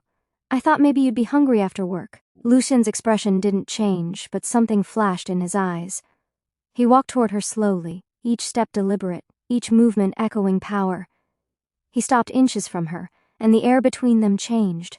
Charged, electric, alive. He looked down at her, his voice low and unreadable. You weren't asked to. She blinked up at him, lips parted slightly. She couldn't look away. His scent, clean soap and something darker, swirled around her like a drug. His eyes locked on hers, oceanic and stormy. She felt her heartbeat thunder in her chest. The tension between them crackled, fierce and raw. They stood like that for what felt like minutes, neither speaking, neither moving. Just breathing, existing. Then finally his voice broke the spell. You may go to bed, Ariana. Soft, final. He stepped back before she could respond, his expression unreadable once more. Then he disappeared down the corridor, his shadow trailing behind him like a whispered threat, or a promise. Ariana stood frozen, breathless, heart pounding. Her knees felt weak, her thoughts were scrambled. What was that? She turned back to the counter, finishing the plate of chocolate-drizzled strawberries with a trembling hand. She arranged them carefully, added a warm vanilla glaze, and placed it at the center of the counter. Would he eat it? She didn't know, but she cleaned up, washed her hands, and returned to the annex without another word. That night, as the moon rose high and painted the sky in silver fire, Lucien returned to the kitchen. The plate was there, untouched, lovingly prepared. He stared at it for a long time. Then, without a word, he picked up one strawberry, sank his teeth into it. Warm, sweet, rich, dangerous. His eyes closed for half a second. Then he whispered, almost to himself, "She's dangerous." And even as he said it, his hand was already reaching for another. Chapter 12. 1 minute late. The soft chirping of morning birds drifted through the slightly cracked window of the annex, their songs threading through the crisp morning air like ribbons of sound. The first golden beams of sunlight spilled across the hardwood floor, climbing the pale walls and gently brushing across Ariana's face. She stirred beneath the cotton sheets, her lashes fluttering before her eyes finally opened. For a moment, she lay still, adjusting to the surreal calm of the new morning. She was in Ravenclaw Mansion, and today marked her first full day as the personal chef to the most elusive and powerful alpha in all of Lichen Ridge, Alpha Lucien Black. The memory hit her with a strange mix of anxiety and determination. She rose quickly, the quiet urgency of responsibility anchoring her movements. After a quick shower, she dressed in the crisp black and white uniform left out for her the previous night, a sleek, high, collared black maid dress cinched at the waist, its modest hem just above her knees, and a white apron tied with symmetrical bows. She pulled her raven black hair into a neat ponytail, letting a few wisps frame her face, and applied a soft gloss to her lips, enough to look presentable, not flashy. She tiptoed to the adjacent room, where Flynn was already stirring beneath his blankets, nestled among a sea of toys. He looked up at her with a sleepy smile, and her heart melted. She made him a hearty breakfast, scrambled eggs, toast with jam, and oatmeal sweetened with honey. After giving him his morning medication and kissing his forehead, she whispered softly, more to herself than him, "You're gonna be okay." Then she was off, the edges of her apron fluttering behind her like wings as she rushed toward the main house. The grandeur of the mansion swallowed her as she entered the expansive kitchen. Marble countertops gleamed under the pendant lights, and the staff bustled in quiet unison. But the moment Ariana stepped inside, the head butler, Mr. Benson, glanced at the wall clock and then at her, raising one thick brow over his spectacles. "You're 1 minute late, Miss Ariana," he said coolly. Her heart stumbled. I'm sorry, I was taken care of." "No excuses," he interrupted, though there was no venom in his tone, only expectation. "Alpha Lucien expects perfection. Be early next time." She nodded swiftly, swallowing the lump rising in her throat, and moved to join the breakfast preparations. Her hands moved on autopilot, cracking eggs, slicing fruit, browning toast, but her thoughts were elsewhere. She could feel him. Lucien had risen early that morning. He lingered in his quarters longer than usual, pacing slowly, breathing in the scent that lingered in the air. Vanilla, her scent. His wolf stirred uneasily, pacing within him. He clenched his jaw as he tried to ignore it. "Ignore her. Get it together, Lucien. She's just an employee, not your mate, not anymore." But the wolf was relentless. "She's ours. Remember the moonlight, the run, the stars." He stood at his bedroom window, looking out toward the garden. There she was, her figure elegant yet grounded as she picked herbs, fingers careful not to bruise the leaves. She didn't know he was watching, didn't know how easily she was pulling him apart just by existing. Breakfast time came. Lucien dressed casually, black t-shirt, tailored sweatpants, and made his way to the dining hall. Butler James greeted him with his tray, a balanced breakfast of eggs, toast, bacon, and fresh berries. The alpha took a bite, chewing slowly. The flavor was exquisite. Perfect. Still. His lips twitched in amusement. "James," he said, voice low and casual, "this isn't quite right. Ask Ariana to make me another breakfast." James didn't flinch. He simply inclined his head and left the room. In the kitchen, Ariana looked up in surprise as James relayed the request. She smiled politely, though confusion flickered behind her eyes. "Of course," she said, and set about preparing another plate. The whispers began almost immediately. The staff traded glances. Some smirked knowingly, others watched her with a hint of pity. By the time she sent out the second plate, her palms were sweating. Then James returned. "Another," he said, his tone apologetic but firm. Her jaw tensed slightly, but she nodded. She prepared a new version, adjusting seasoning, refining the plating, making sure every detail was flawless. Lucien took one bite, then another, Still not right. The cycle repeated 3, 4, 5 times. With each return of the tray, Ariana worked harder, digging deep into her reserves of patience and culinary artistry. The kitchen turned into a quiet storm of her effort, measured, precise, graceful. Each plate she sent out carried more of her heart. By the 5th attempt, she was exhausted. Her fingers trembled as she placed the last sprig of parsley. Her shoulders ached, but her pride stayed upright. James left with the final tray. Moments later, the front door clicked shut. Lucien had left for Ravenclaw Tower. Ariana exhaled, allowing herself to lean briefly against the counter. The staff began murmuring, some amused, others impressed. She had survived. What she didn't know was that Lucien had been watching. From a distance, hidden in the upper hall, he'd watched each dish leave the kitchen, watched her push herself further, with quiet tenacity and resolve. He admired it, adored it even, and he wasn't done testing her. That evening, the mansion was blanketed in quiet. The staff had retired, the halls stood still. But Lucien had one more challenge in mind. He entered the kitchen, where Ariana was preparing a light meal for herself. Her hair had loosened from its tie, falling around her shoulders, and she looked tired, but still composed. "Ariana," he said, his tone soft yet commanding, "I need something special tonight." She turned to face him, startled. "What would you like, Alpha Lucien?" He stepped forward, his gaze sharp. "A 5-course meal, from scratch. No shortcuts. I expect it to be extraordinary." She froze for just a heartbeat. She had been working non-stop. This was unexpected, demanding. But she met his eyes and nodded. "Yes, Alpha Lucien." He watched her for a moment longer, then disappeared into his study. Alone again, she faced the kitchen. She pulled back her sleeves and got to work. It was late. Her muscles ached, but she didn't falter. Each dish became a masterpiece. Velvety soups, delicately roasted vegetables, tender meat, intricate desserts. She poured everything into the meal, not for his praise, but for herself, to prove she could do it. When the 5-course dinner was ready, she carried the trays to the study herself. Lucien looked up from a leather-bound book. His expression unreadable, but his eyes followed her with sharp focus. She placed each dish in front of him. He ate, slowly, thoughtfully. Tension coiled in her chest. Finally, he set down his fork. "It's acceptable," he said, voice cool but not unkind. "But I expect nothing less than perfection next time." Ariana exhaled slowly. It wasn't praise, but it wasn't rejection. She had passed. For now. "Thank you, Alpha Lucien," she said quietly, bowing her head. He gave her a long look. There was something in his eyes, something unspoken, veiled. "You may go. Have a good night," he murmured, a faint grin touching his lips.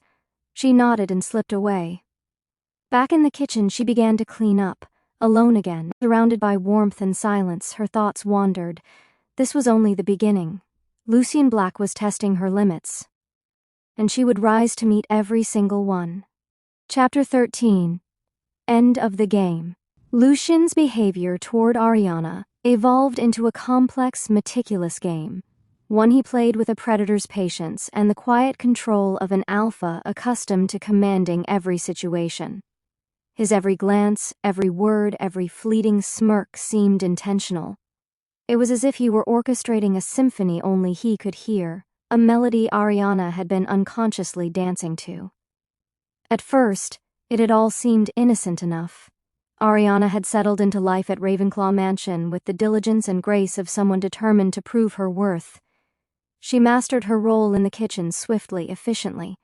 Her meals never failed to impress, her dedication never wavered, but Lucien began to change the tempo. Without warning, he started adding complexities to her tasks, minor at first, then escalating. Each challenge felt like a puzzle, an unspoken riddle that tested not just her skill but her composure. One afternoon, as sunlight filtered through the tall windows of the kitchen, Ariana was busy preparing lunch. The smell of roasted garlic and thyme filled the air. She wiped her hands on her apron, humming softly to herself, when the sound of deliberate footsteps interrupted her rhythm. She didn't have to turn. She knew it was Lucien. His presence filled the space like a shift in gravity. Towering, composed, his every movement screamed control and unshakable dominance. The staff paused, surprised. He rarely ever entered the kitchen himself. Yet here he was, leaning casually against the doorframe, eyes locked on Ariana. "Good afternoon, Ariana," Lucien said, his voice like silk woven over iron. There was a subtle gleam in his eye, something elusive, playful almost. "Afternoon, Alpha Lucien," she replied, bowing her head slightly, careful to keep her tone respectful, even as her instincts warned her that something was off. "How are we doing today?" he asked, words light on the surface, but the weight behind them unmistakable. "I'm managing," she answered with a polite smile, though her mind scrambled to anticipate his purpose. Lucien stepped forward, his broad frame blocking part of the light. "I need my lunch delivered to my study today, personally. Would you mind?" The phrasing made it sound like a choice, but Ariana knew better. She blinked, processing the unexpected request. He had never asked this before, others had always performed the task. But the way he looked at her now made it clear this was another move in his game. "Of course," she answered calmly, her back straightening. She carefully prepared the tray, checking and double-checking every element before lifting it and making her way through the long, silent hallways. The door to Lucien's study stood open slightly. She knocked, heart fluttering just enough to be annoying. He didn't answer. She entered slowly. Lucien was standing by the tall windows, arms crossed, gaze fixed outside. The sun cast a glow over his chiseled features, but he turned as soon as she stepped inside. His eyes found hers immediately, and something subtle shifted between them. She set the tray on the desk. "Here you go, Alpha Lucien." His voice was smooth, almost affectionate. "Thank you, Ariana." She nodded, about to leave, but something in the moment rooted her to the spot. Over the following days, the challenges intensified. Lucien sent meals back, frequently, sometimes without reason, sometimes claiming it was too bland, too salty, too cold, too rich. Each critique came with a look, piercing, unreadable. The staff murmured, watching her with curious eyes. Some sympathized, others whispered behind cupped hands. But Ariana kept going. One morning, after her third rejected breakfast in a row, she stood frozen in the kitchen, trembling with frustration. Her hands shook, her mind raced. She had done everything right, followed every instruction, crafted each dish with precision and care. She could feel her control slipping.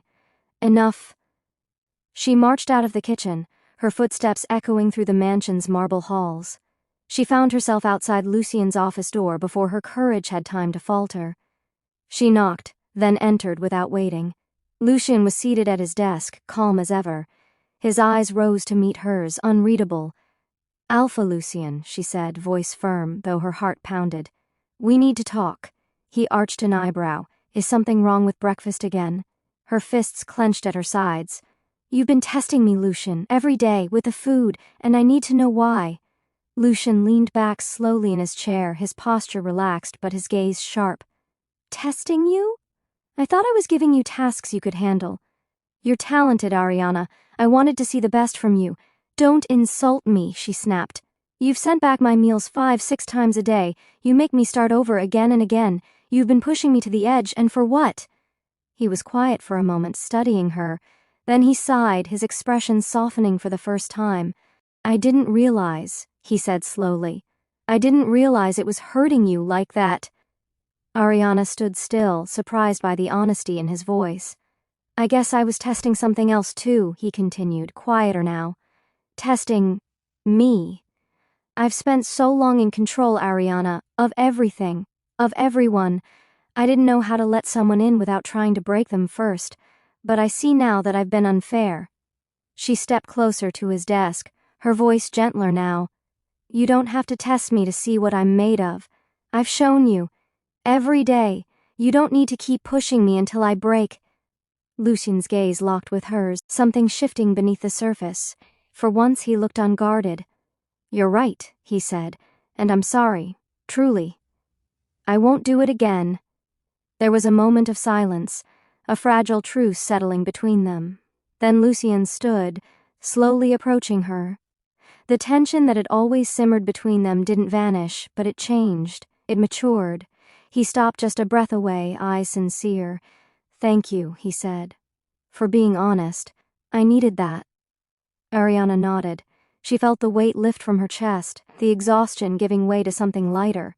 "Just don't forget I'm a person too, not just someone to control." A small, rare smile tugged at his lips. "Understood. I'll go easy on you." And for the first time, Ariana believed him. From that day forward, things began to shift. The endless testing ceased. The subtle power plays faded. Instead, Lucien treated her with something new, respect, and maybe something deeper. Ariana no longer felt like a pawn in a game she couldn't win. She felt seen, valued, and in that quiet recognition she found a strange peace. Lucien had stopped playing games, and Ariana could finally breathe. But most importantly, she could finally hope. Chapter 14. A New Day. Ariana awoke before dawn, the first golden light seeping through the curtains of her modest room in the Ravenclaw estate. The air was brisk, tinged with the scent of dew-kissed roses from the mansion's sprawling gardens. She brushed the sleep from her eyes, tied her hair back, and slipped into her uniform, smoothing the apron over her waist. Today felt different, charged with a quiet energy, like the world itself was holding its breath. She arrived at the mansion's grand kitchen, where the staff greeted her with respectful nods. Everything was in motion, polished surfaces gleamed, copper pans hung like medals of honor, and the smell of baking bread filled the air. Her orders were simple: prepare breakfast for Alpha Lucien. The kitchen staff stood by, expecting her to continue the morning's routine. They assumed Lucien would, as usual, reject the first attempt and demand another, as he often did. But Ariana, focused and calm, poured her energy into crafting a single perfect meal: poached eggs over toasted brioche with herbs, fresh orange slices, and a steaming cup of dark roast coffee. Butler James entered moments later, collected the tray, and disappeared down the hall. Minutes passed, then more. Yet James didn't return with an order to redo the breakfast. The staff exchanged curious glances. Unbeknownst to Ariana, Lucien had risen that morning feeling unsettled. He stood before his mirror, adjusting the silver-dark lapels of his suit, sharp as a blade. His wolf stirred beneath his skin, restless and alert. It was Ariana's scent. It had bloomed across the mansion the moment she stepped inside. It clung to the air like wild jasmine, wrapping itself around his senses. He gritted his teeth. She was becoming impossible to ignore. Tugging on his cufflinks, he grabbed his briefcase and stormed out of his room, determined to escape before he saw her again. He couldn't afford to falter now. He had meetings, responsibilities, a kingdom of influence to maintain. And yet, as Lucien descended the grand staircase, the echo of small footsteps caught his ear. "Mr. Alpha!" a bright voice called out. Flynn came barreling down the hallway, holding a comic book above his head like a trophy. His little shoes squeaked on the polished floor. Lucien froze. Her scent hit him first, Ariana's. Rich, delicate, maddening. Flynn reached him, beaming. "Wait, I want to show you something." Ariana came jogging around the corner, breathless, her hair falling over her shoulders. "Flynn, you can't just—" But Lucien turned slowly, locking eyes with the boy. Flynn held the comic up proudly. "This is my favorite comic, and guess what? The hero looks just like you. See?" Lucien blinked, caught off guard. He knelt, careful, deliberate, and took the comic book in his large hands. His gaze scanned the vibrant artwork, the hero, tall and dark-eyed, powerful and fierce. "You think I look like a hero?" he asked, his voice unusually soft. Flynn nodded enthusiastically. "Yup, just cooler. And richer?"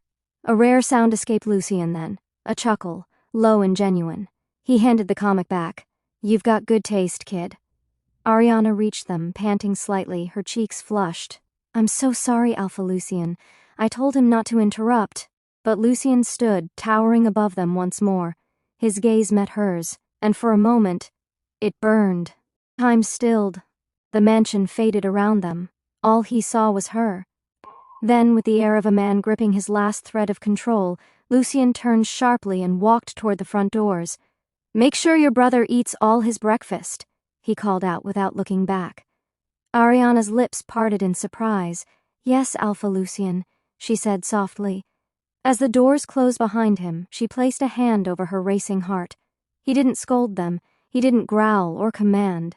He laughed. He listened. He saw her.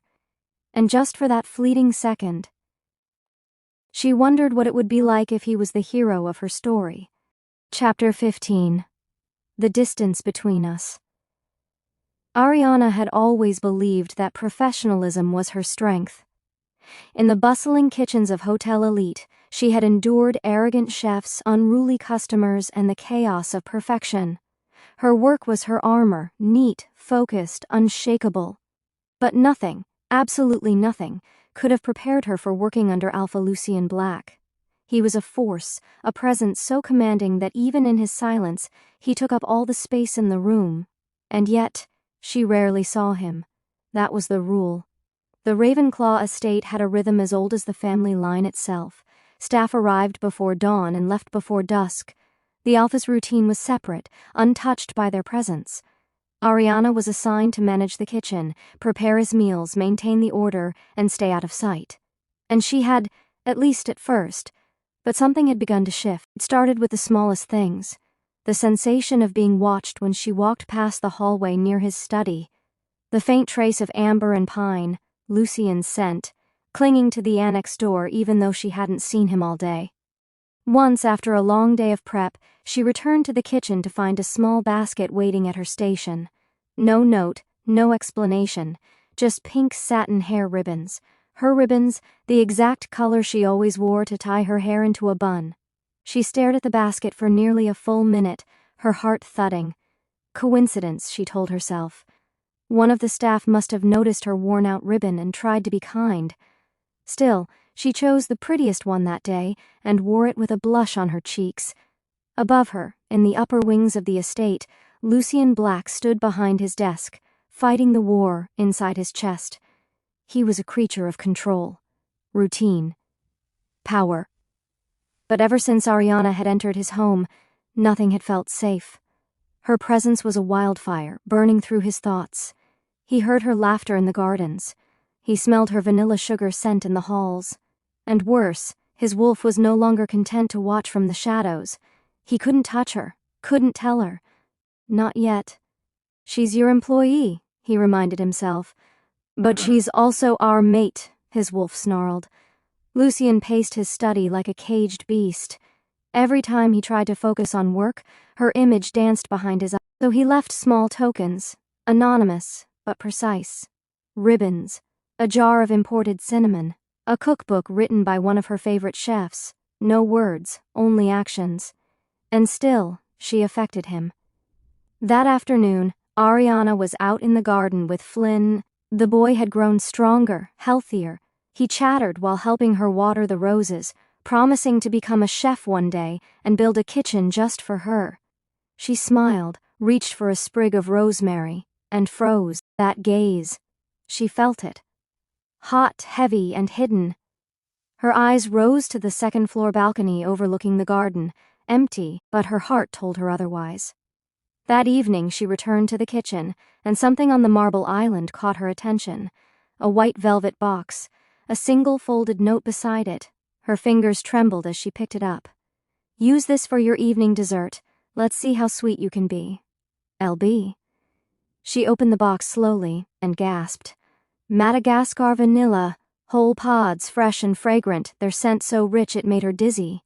It was rare, expensive, precious. She stared down at them, her cheeks blooming with heat. She should have been offended. Instead, her fingers gently brushed the soft ridges of the pods. He had noticed. He'd seen her stash run out just yesterday, which meant he had been watching. The kitchen became a sanctuary of aromas as she worked. Cream simmered gently, vanilla steeped slowly, and the scent of sugar curled around her like a warm embrace. She focused on every stir, every whisk, her nerves humming. Just as she began plating the soufflés, the air shifted. Footsteps, quiet, intentional. She turned, and her heart lurched. Lucien, not the Alpha in Suits and Silence, but Lucien, the man, dressed in a black shirt, collar open, sleeves rolled up. His hair was tousled, his expression unreadable. They stared at each other. The tension between them was a live wire. His gaze flicked to the soufflés, then back to her.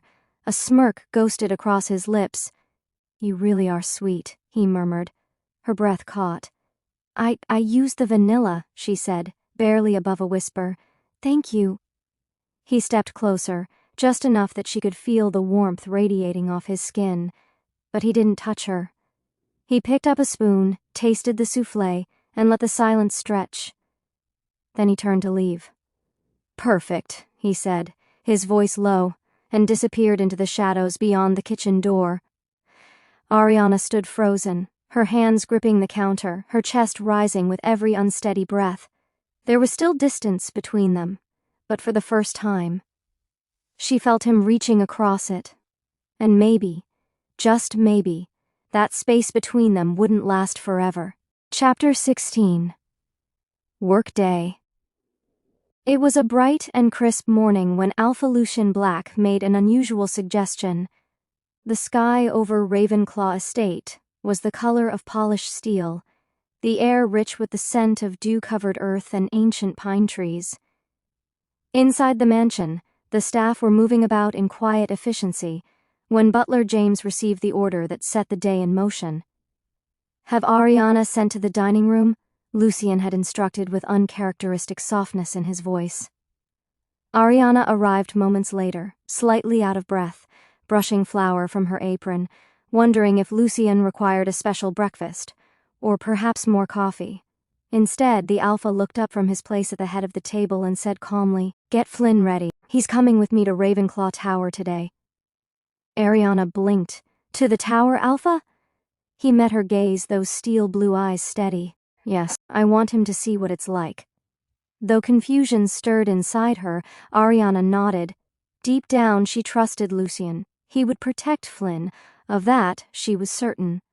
She made her way to the annex and found Flynn sprawled across the couch, completely engrossed in a movie. "Hey, buddy," she called gently.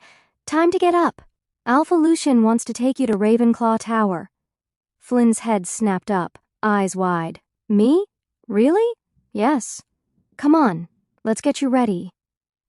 She dressed him in the formal navy suit she'd been saving for special occasions. His dark hair was combed neatly, his shoes polished to a shine. When she led him back into the foyer, Lucien was already waiting, dressed immaculately as ever in his silver charcoal suit. Flynn greeted him with a confident, "Morning, Alpha Lucien!" Lucien's eyes softened. "You look sharp. Let's go." Ariana stood silently at the top of the staircase, watching them walk side by side down the long hallway, their footsteps echoing off marble floors. She had a good feeling about Lucien Black that morning, a very good feeling. Flynn, now 13, was thrilled beyond words. The luxury car purred beneath them as they glided into Lichen Ridge, and as the sleek silhouette of Ravenclaw Tower emerged on the horizon, its mirrored glass catching the early sun, Flynn could hardly contain his excitement. Inside, the reaction was instantaneous. Staff paused mid-step. Eyes followed the Alpha and the boy, their resemblance unmistakable, the same raven dark hair, the same sharp cheekbones and intense blue eyes. Lucien didn't explain. He didn't need to. He led Flynn through the towering lobby, marble floors gleaming beneath their feet, and rested a hand on the boy's shoulder in a gesture that felt both casual and deeply protective. The elevator chimed open, and in seconds they were ascending to the topmost floor. The doors opened to reveal Lucien's private domain, a sprawling glass-walled office with breathtaking views of Lichen Ridge. Flynn stepped forward in awe. "Like it?" Lucien asked, the ghost of a smile on his face. Flynn grinned. "It's awesome." Throughout the day, Flynn shadowed Lucien. He observed high-stakes meetings, negotiations that shaped not just corporations but entire pacts. And yet, between each moment of power, Lucien would pause to explain things to Flynn. He broke down corporate jargon into simple words, leaned close to sketch quick diagrams, and invited questions. When lunch came, Lucien surprised everyone by ordering burgers and fries, Flynn's favorite, and had them delivered to his office. They ate on the sleek leather couch, watching a funny movie Flynn had brought on his tablet, their laughter echoing off the tall windows. At one point, Flynn wandered to Lucien's desk and stopped in front of a framed photograph. It was old and faded. Lucien's parents, a young boy clutched in his mother's arms, a family lost to time. "Do you miss them?" Flynn asked, voice quiet. Lucien turned to look at the photo. A long silence passed. "Every day," he said simply. Flynn looked down. "I miss mine too. I still remember the fire. Ariana saved me." Lucien looked at the boy for a long, quiet moment. "She's your guardian angel," he said. Flynn smiled faintly and went back to his seat. By mid-afternoon, the boy had curled up on the plush couch, exhaustion catching up with him. He dozed off, one hand still clutching a half-eaten fry. Lucien, quiet as a whisper, removed his jacket and laid it gently over the boy's shoulders. Then he stood over him for a long moment, something warm and unfamiliar blooming in his chest. It wasn't just admiration, it wasn't even duty, it was love, unspoken and new, but unmistakable. Lucien had seen orphans rise. He'd seen soldiers fall. He'd ruled over lands and bloodlines. But never had he looked at someone so young, so vulnerable, and felt this undeniable need to protect. Flynn wasn't just Ariana's brother anymore. He was his. That day, Ravenclaw Tower wasn't just a symbol of power, it became a place where something far more important was forged, not contracts, not alliances, but a bond between an alpha and a boy, sealed not by blood but by love, trust, and an unspoken promise. "I will protect you, always." Chapter 17. Shadows from the Past. The sun had dipped behind the hills of Lichen Ridge, casting golden rays that spilled through the tall windows of Ravenclaw Mansion. The vast estate, always quiet, had grown almost reverent in the absence of its alpha. The usual bustle of staff had long faded into silence, and the air held the faint scent of lavender polish and the last traces of an early spring breeze drifting through the open windows. Ariana was alone. She remained behind that evening, not out of duty but by choice. With the full moon banquet approaching, she had committed herself to finalizing the event's menu, a dazzling array of courses meant to please royalty and warriors alike. But beyond the elaborate planning, she wanted to prepare something special for Lucien and Flynn, something warm and comforting. The mansion's kitchen glowed golden from the soft light of pendant fixtures. Ariana moved in rhythm, the soft tap of her knife against the cutting board a steady heartbeat in the stillness. Scented steam curled up from the stovetop. The stillness brought her peace, purpose, until the doorbell rang. She froze, the motion so unexpected that it jarred her entire body.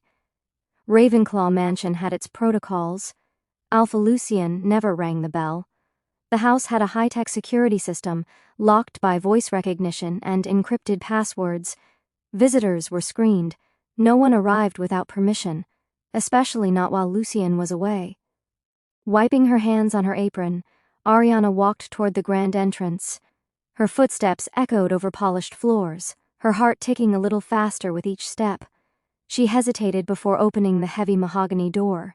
Then she saw him. Derek Blackthorne, beta of the prestigious Blackthorne clan. Once a man who stirred excitement in her heart, now a ghost from a past she had buried. His chestnut hair was styled with that same lazy confidence. His eyes, green and sharp like broken glass, scanned her face and form with unsettling familiarity. "Derek," she said, the name tasting sour on her tongue. Her hand instinctively gripped the edge of the door. "Ariana," he replied, voice smooth and cold like chilled wine. "I heard you were staying here, working for him." His gaze dropped from her face, lingering on the apron tied around her waist, the flower smudges on her cheeks. His smirk was slow, twisted. "I almost didn't believe it." "You've changed," he said, the words curling with suggestion and judgment. "I wasn't expecting visitors," she said evenly, though her heart pounded in warning. "Lucien isn't home." "I know," Derek said, stepping past the threshold as if the house belonged to him. "That's why I came." The air turned colder. Ariana backed up instinctively, his scent, familiar cologne and arrogance, clawing at memories she wanted to forget. "I came to apologize," Derek said, brushing a strand of her hair aside with a touch that made her skin crawl. She flinched away, and his smile only widened. "I was wrong to reject you. Back then, you were just a no-name wolf. I didn't see what you were. But now, everyone's talking about you. The chef who lives in Ravenclaw Estate, Alpha Lucien's favorite." She blinked. "You want me now because I work here?" He shrugged like it was reasonable. "You've proven yourself. That's rare for an orphan. With your looks, your talent, your connections, you're valuable now. I could make you mine." Properly. Ariana's gut twisted. Derek's words slithered into her mind like poison. The thought of belonging to him, of being used as a prize or possession, made her want to scream. "Get out!" she snapped. He stepped forward, undeterred. "Don't pretend you don't remember how we— Take your hands off her!" The voice cut through the room like lightning splitting a tree. Derek spun around. Lucien stood in the doorway, Flynn just behind him. No coat, tie loosened, sleeves rolled up. Alpha Lucien Black returned early, radiated pure, burning fury. His golden eyes locked onto Derek with predator intensity. "Alpha Lucien," Derek stammered. "I didn't know you were back. And Flynn, look at you, all grown up." Lucien didn't move. His voice was ice. "I don't remember inviting you into my home. Did you come to insult my staff? Or trespass on what's mine?" Ariana inhaled sharply. "Mine?" Derek's face paled. "I didn't mean— I don't care what you meant." Lucien took a step forward. "Touch her again and I'll rip your arm from its socket." Slowly. The threat wasn't shouted. It didn't need to be. Derek flinched under the weight of Lucien's power. He swallowed, muttered a half apology, then cast one last glance at Ariana, a look twisted with resentment and something darker, before vanishing out the door. Silence reigned. Lucien turned, his chest still rising and falling in slow, furious breaths. He looked at Ariana, taking in every detail, her clenched fists, the way her shoulders shook, the flash of fear still lingering in her eyes. "Did he hurt you?" His voice was low, tight. She shook her head. "No, but— Thank you for coming when you did." He stepped closer, so close she could feel his body heat. His eyes bore into hers, deeper than ever before. "I don't like anyone touching what's mine." Her heart leapt. "I'm not yours," she whispered, uncertain. His voice dropped to a growl. "Not yet. But I will never let anyone hurt you again." Then, without another word, he walked past her into the mansion's shadowy corridor. Ariana stood frozen. Flynn ran up to her, wrapping his arms tightly around her waist. She sank to her knees, hugging him back with trembling arms. His small presence grounded her, warmed her. Later, she brought him to the kitchen. She fed him the special dinner she had made, her hands steadying as he chattered about his day. The smell of roasted chicken and herbs filled the space like a balm. Not long after, Lucien appeared in the doorway. No longer fury incarnate, but composed. Quiet, watching. He joined them at the table, and together they ate. Ariana still moved about, perfecting a dish for the upcoming banquet, but her eyes kept flicking to the two of them. Flynn recounted his visit to the tower, his voice animated. Lucien listened with a faint smile, nodding now and then. They talked easily, like a family, and Ariana, in the quiet between stirring pots and slicing herbs, realized something that made her heart ache in a sweet, strange way. She wasn't alone anymore. She had them. And something had changed, irreversibly, powerfully, in the halls of Ravenclaw that night. A shadow had returned, but a light had risen in its place. Chapter 18. The Tragedy. That evening, as the last vestiges of twilight faded into night over the proud hills of Lichen Ridge, Ariana found herself deep within the bustling kitchens of the Ravenclaw estate.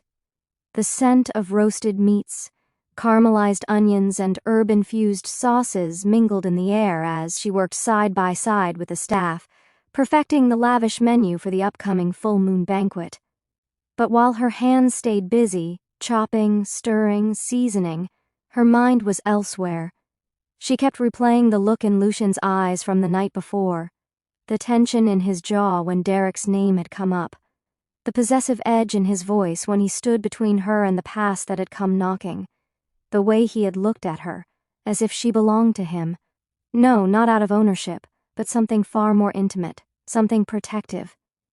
Something deep. She tried to brush it away as the emotional residue from her encounter with Derek. Maybe she was reading too much into Lucien's reactions. Maybe she just wanted to believe there was something more between them. But every time she closed her eyes, she saw it again. The quiet ferocity, the way he had stepped forward, how his body had stood like a shield in front of hers. Her heart pulsed to the memory. Meanwhile, in the quiet comfort of the annex, Lucien sat with Flynn curled beside him. The boy tucked under layers of blankets, his eyes bright despite the chill in the air. They shared steaming mugs of hot cocoa, the clinking of ceramic cups soft and comforting in the silence. Flynn, small but wise beyond his years, turned toward Lucien. His voice came gently.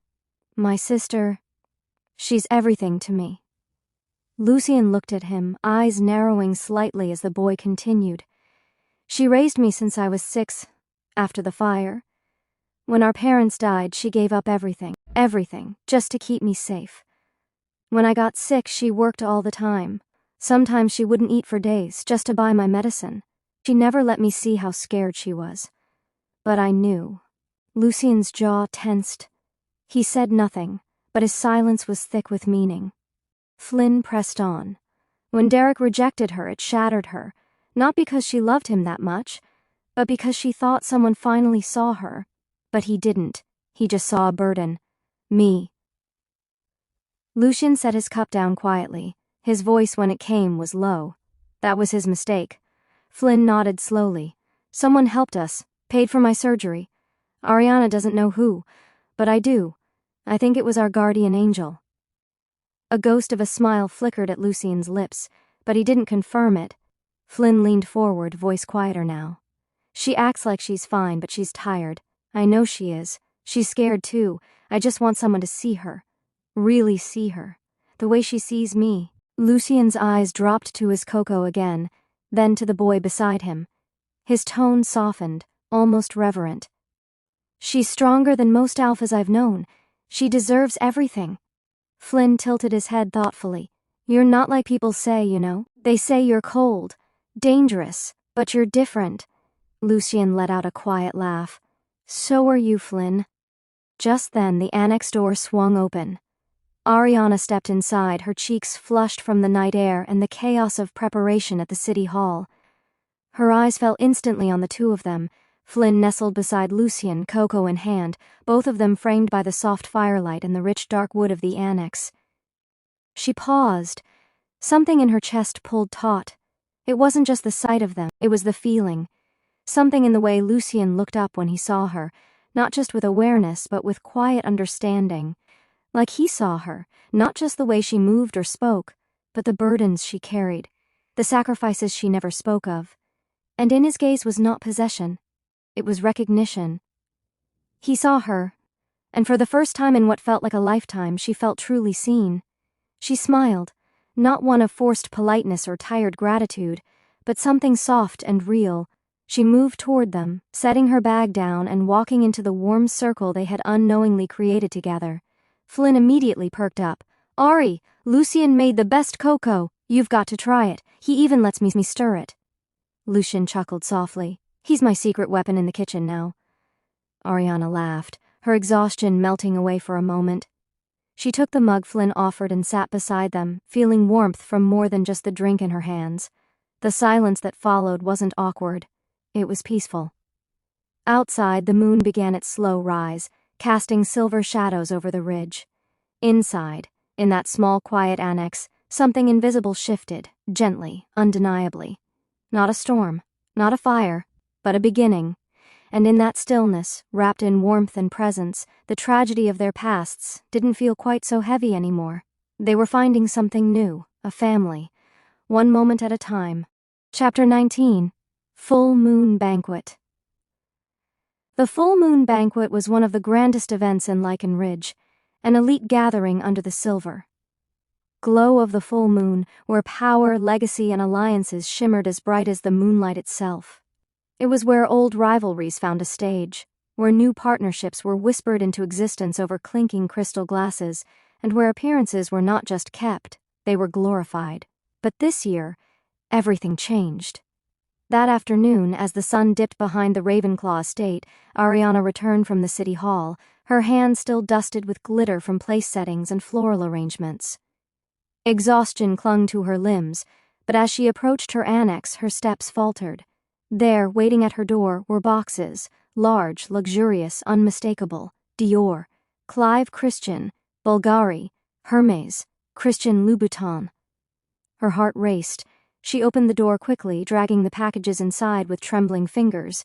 As she peeled back the layers, her breath caught in her throat. Nestled within the tissue were a breathtaking blue Dior designer gown, a delicate and shimmering pair of silver Christian Louboutin heels, a Hermes Birkin 25 in blue oraille, and the glittering serpentine necklace, earrings, and bracelet from Bulgari. And the scent, Clive Christian's signature perfume, luxurious, floral, dangerous. Everything was perfectly selected. Each piece harmonized with the next like the chorus of an old, elegant song. The shoes glistened, the jewelry sparkled, and the perfume, oh, the perfume, made her feel like royalty. At the very top of it all, a folded note sat nestled in the dress's neckline. The handwriting was bold, assertive, familiar. "Wear this, I'll be waiting." LB Ariana clutched the note to her chest, her fingers trembling. When she was ready, Butler James greeted her with a gentle, knowing smile. "Miss Fisher, I'll see to Flynn tonight. You have nothing to worry about." She kissed Flynn's head as he watched cartoons, oblivious to the storm of change swirling around them. By the time the chauffeur rolled the sleek Rolls-Royce boat tail to a stop before the annex, the moon was already high and bright. The polished, midnight blue car shimmered like liquid starlight beneath the glowing sky. And then she stepped out. Lucien Black, ever composed, ever powerful, stood waiting. The moment he saw her, he stopped breathing. Ariana, dressed in the blue Dior gown, looked ethereal. Her raven-dark hair had been pulled into a graceful updo, silver pins tucked like falling stars through the dark waves. Her skin glowed beneath the moonlight, her lips slightly parted as she looked at him. Lucien wore a custom midnight blue Balmain Holmes suit that was tailored to perfection.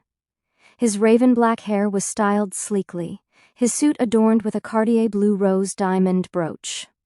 His feet were clad in sharp Christian Louboutin shoes, and around his wrist gleamed a rare Patek Philippe Henry Graves super complication. Everything about him was a declaration of control, elegance, and untouchable wealth. He offered her his arm without a word. She took it, her fingers curling gently around his bicep. He opened the car door for her, carefully collecting the ends of her gown so they wouldn't drag. As she slid inside, she noticed the way his eyes followed her with reverence. The ride to the banquet was silent, but the tension was palpable, the air between them electric, thick with anticipation and unspoken promises. When they arrived at the City Hall banquet, time seemed to freeze. All heads turned. The grand marble entrance bathed in moonlight bore witness to the moment. Alpha Lucien Black, the reclusive and powerful leader of Ravenclaw, had arrived with a woman. Not just any woman, Ariana Fisher. She wore no crown, but she glowed. She sparkled more brilliantly than the diamonds worn by every Luna's daughter in the room. Her posture was poised, her expression calm but alert. Her beauty was undeniable. But it was the confidence, the way she moved beside Lucien like she belonged there, that turned whispers into silence. Lucien did not leave her side. His hand hovered protectively at the small of her back. His gaze swept the room, daring anyone to question her place. He whispered in her ear, and Ariana's cheeks flushed in a way no rouge could replicate. Then came the moment. Lucien led her toward the Ravenclaw council table. Councilman Thorne, stern and sharp-eyed, stood with the other elders, clearly expecting another lecture about lineage. But Lucien had other plans. He held Ariana's hand, firm but gentle. "Elder Thorne," Lucien said, his voice cutting through the murmurs. "I want you to meet Ariana Fisher. My mate." The words landed like thunder. Ariana felt her heart slam against her rib cage. The silence was brief, almost stunned, before Elder Thorne nodded respectfully, though the surprise didn't vanish from his eyes. "She is poised," he said carefully. One of the older council members leaned toward Lucien and muttered, loud enough for Ariana to hear, "She's as beautiful as they say." They chuckled. Ariana kept her expression calm, her smile gracious. Across the hall, Beta Derek Blackthorne nearly dropped his glass. His emerald eyes were wide, burning with disbelief and rising envy. He saw the woman he had once rejected standing beside the most powerful alpha in the city. Her gown alone cost more than his car. Her shoes could pay a month's rent for his apartment. And the way Lucien held her hand, the way he looked at her, as though she was treasure found and fate fulfilled, it tore something inside him. He had thrown her away. And now, she belonged to a king. Later in the evening, after hours of formalities, introductions, and veiled judgmental glances, Lucien finally guided Ariana toward the exit. The full moon bathed the city hall steps in silver. He turned to her just before they reached the car. "You handled yourself like a queen tonight," he said, voice low and reverent. They saw what I already knew. Ariana's breath caught. Back in the Rolls-Royce, silence once again filled the space between them, but this time it felt safe, comfortable. Her hand brushed the edge of her purse, but her mind was miles away, playing back every moment of the night. When they reached the estate, the world was still. Flynn was fast asleep, and Butler James gave a respectful nod before disappearing down the hall. Lucien walked her to the annex, stopping at the threshold beneath the moonlight. "I know tonight may have been overwhelming," he said softly, "but I brought you because I wanted them to see you. I wanted them to know who you are to me." She looked at him, emotions flooding to the surface. Gratitude, confusion, longing, fear. "Why me?" she asked quietly. "You could have anyone." Lucien stepped forward. "Because when I found you, I found peace. You don't have to understand it. Just don't run from it." He didn't kiss her. He didn't reach out. He simply looked at her, long and deep, memorizing every freckle under the moonlight, every piece of her he dared not touch yet. Then he turned and walked away, and Ariana stood there, her hand pressed to her chest where her heart raced as if trying to fly. For the first time, she didn't doubt the path ahead. Maybe, just maybe, he was hers, and she was his. Chapter 20. My Lovely Alpha. The morning sun filtered gently through the white curtains of the annex, casting a soft golden glow across the cozy room. Dust particles floated lazily in the warm shafts of light, painting a serene portrait of peace. Ariana stirred beneath the covers, the softness of the sheets a contrast to the whirlwind of memories dancing in her mind. The events of the previous night, wrapped in glimmering moonlight and whispered declarations, washed over her like a tide. She remembered Lucien standing tall before the Ravenclaw Council, her hand firmly in his, introducing her not as an acquaintance, not as a staff member, but as his mate. The echo of those words still rang in her chest, powerful and transformative. Beside her, Flynn slept soundly. His small frame rose and fell in a steady rhythm, his cheeks flushed with the warm hue of improving health. Ariana leaned over, placing a soft kiss between his brows. She lingered for a moment, marveling at the innocence in his peaceful expression, before quietly slipping out of bed. As she stepped into the main mansion, the routine familiarity of her duties wrapped around her like a comforting shawl. Dressed in her usual crisp uniform, she padded barefoot into the kitchen, only to freeze in her tracks. There, sitting elegantly on the granite island, was a bouquet of deep midnight blue roses, so rare and enchanting that they looked otherworldly. Nestled among their velvety petals was a small, handwritten note. "You were extraordinary last night. L.B." Her heart leapt in her chest, fluttering like a startled bird. She reached out, fingertips brushing the delicate ink before she gently folded the note and tucked it into her apron pocket, trying, unsuccessfully, to compose herself. Mr. Benson, ever observant, passed behind her with a tray of steaming scones and offered a subtle smirk. The kitchen staff exchanged glances, some smiling knowingly. Ariana, cheeks flushed, tried to ignore the thrum in her chest. But the day continued to unveil more gentle surprises. Her favorite tea, one she hadn't tasted since arriving at the Ravenclaw estate, now sat neatly stocked in the pantry. A new apron, fitted perfectly to her size and embroidered with her initials, was hung beside the others. Her task list had been thoughtfully rearranged to accommodate shorter hours and lighter duties. Someone, and there was no doubt who, had gone out of his way to protect and uplift her in small but meaningful ways. By midday, Lucien had yet to appear inside the mansion, but Ariana caught a glimpse of him through the bay windows. He stood outside near the eastern lawn, tall and commanding in a sharply tailored charcoal suit. His dark hair was kissed by the wind as he spoke to Elder Thorne. Even from afar, the gravity in his presence was unmistakable, and when his eyes shifted, meeting hers through the glass, the connection was electric, even in silence. Moments later, Flynn appeared, bundled in a soft gray jacket, his small hands clutching something. Ariana watched, curious, as her brother approached the two men. He extended a colorful, hand-drawn card to Lucien. The image was simple but earnest: Lucien, Ariana, and Flynn standing together beneath a glowing moon. Lucien accepted the card as though it were a sacred artifact, crouching to Flynn's level with rare tenderness. "I'm not good at this kind of stuff," he said, voice softer than Ariana had ever heard it, "but I'm glad you're feeling better." Flynn's eyes sparkled. "You're like a big wolf knight. My sister always protects me, but now she has someone too. I think you make her happy, even when she pretends you don't." Lucien turned his gaze toward the garden, where Ariana stood frozen, caught in the moment. "She makes me feel something I thought I was too broken to feel," he murmured. The weight of his words landed deep within Ariana's soul. It was Flynn's voice that carried them to her, but it was Lucien's heart that had spoken. The truth nestled inside her, warm and steady. Councilman Thorne looked on with quiet approval. He bid farewell to Flynn and joined Lucien in the sleek Ferrari parked at the gate. The engine hummed to life, and the two men departed for Ravenclaw Tower. As the sky darkened and the day slipped into twilight, a storm gathered. By evening, rain lashed against the tall windows of the Ravenclaw mansion.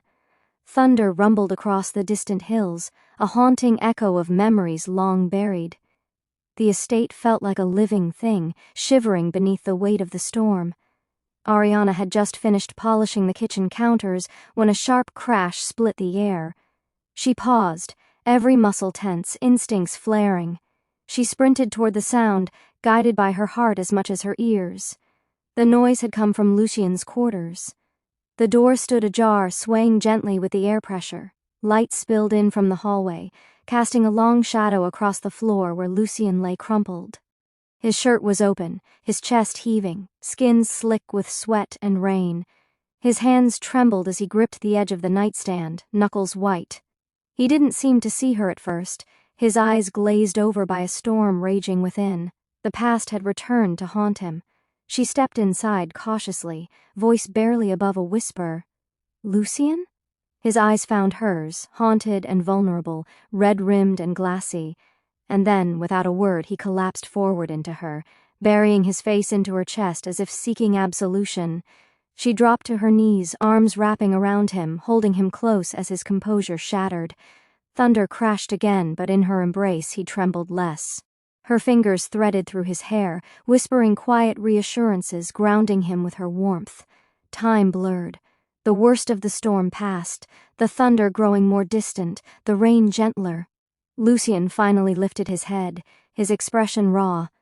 "I'm sorry," he rasped, his voice shredded with pain. Ariana cupped his face in her hands. "It's okay to be afraid, Lucien. Even alphas bleed inside." Their eyes locked. The world seemed to pause.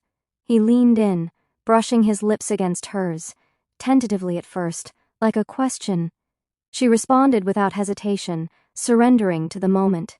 The kiss deepened, slow and aching, filled with all the words they hadn't yet said. He reached behind her, loosening the strings of her apron and letting it fall. She tugged gently at his open shirt, sliding it off his shoulders. Rain still clung to his skin, but so did emotion. Raw. Electric. He scooped her into his arms, pausing only to look into her eyes. When she gave a small nod, he carried her to the bed and laid her down with reverent care. The quiet sound of her zipper descending was followed by the delicate rustle of fabric. He trailed kisses down her neck, making her breath hitch. His hands were callous but gentle, exploring her as though memorizing her anew. She responded in kind, her fingers weaving through his raven dark hair, pulling him closer. Each touch was a promise, each kiss a confession. They undressed one another with trembling hands and quiet gasps, until there was nothing between them but skin and soul. That night, beneath the softened growl of thunder and the slivers of moonlight peeking between clouds, two broken souls found solace. They made love not just with bodies, but with every piece of themselves they had once hidden. In each other's arms they began to heal. Chapter 21. The full moon night. The next morning dawned quietly. The storm, a distant memory now replaced by golden streaks of sunlight filtering through the tall windows of the Ravenclaw mansion. The grand estate, often cold and intimidating in its vastness, felt unusually warm, as though something essential within its walls had shifted. The silence was not heavy, but comforting, like a blanket laid gently over the events of the night before. Ariana stirred first, the feel of soft linen sheets against her skin grounding her in the present. She lay nestled against Lucien's bare chest, her hand resting lightly over his heart. Its rhythm was steady now, no longer the erratic thump of panic but a calm and reassuring beat. Her fingers brushed lightly over his skin as she shifted to gaze at him. He looked peaceful, vulnerable. Asleep, his usual mask of strength and dominance had slipped away, revealing the quiet man underneath, the man only she had been allowed to see. His dark lashes fanned against high cheekbones, and a faint stubble shadowed his jaw.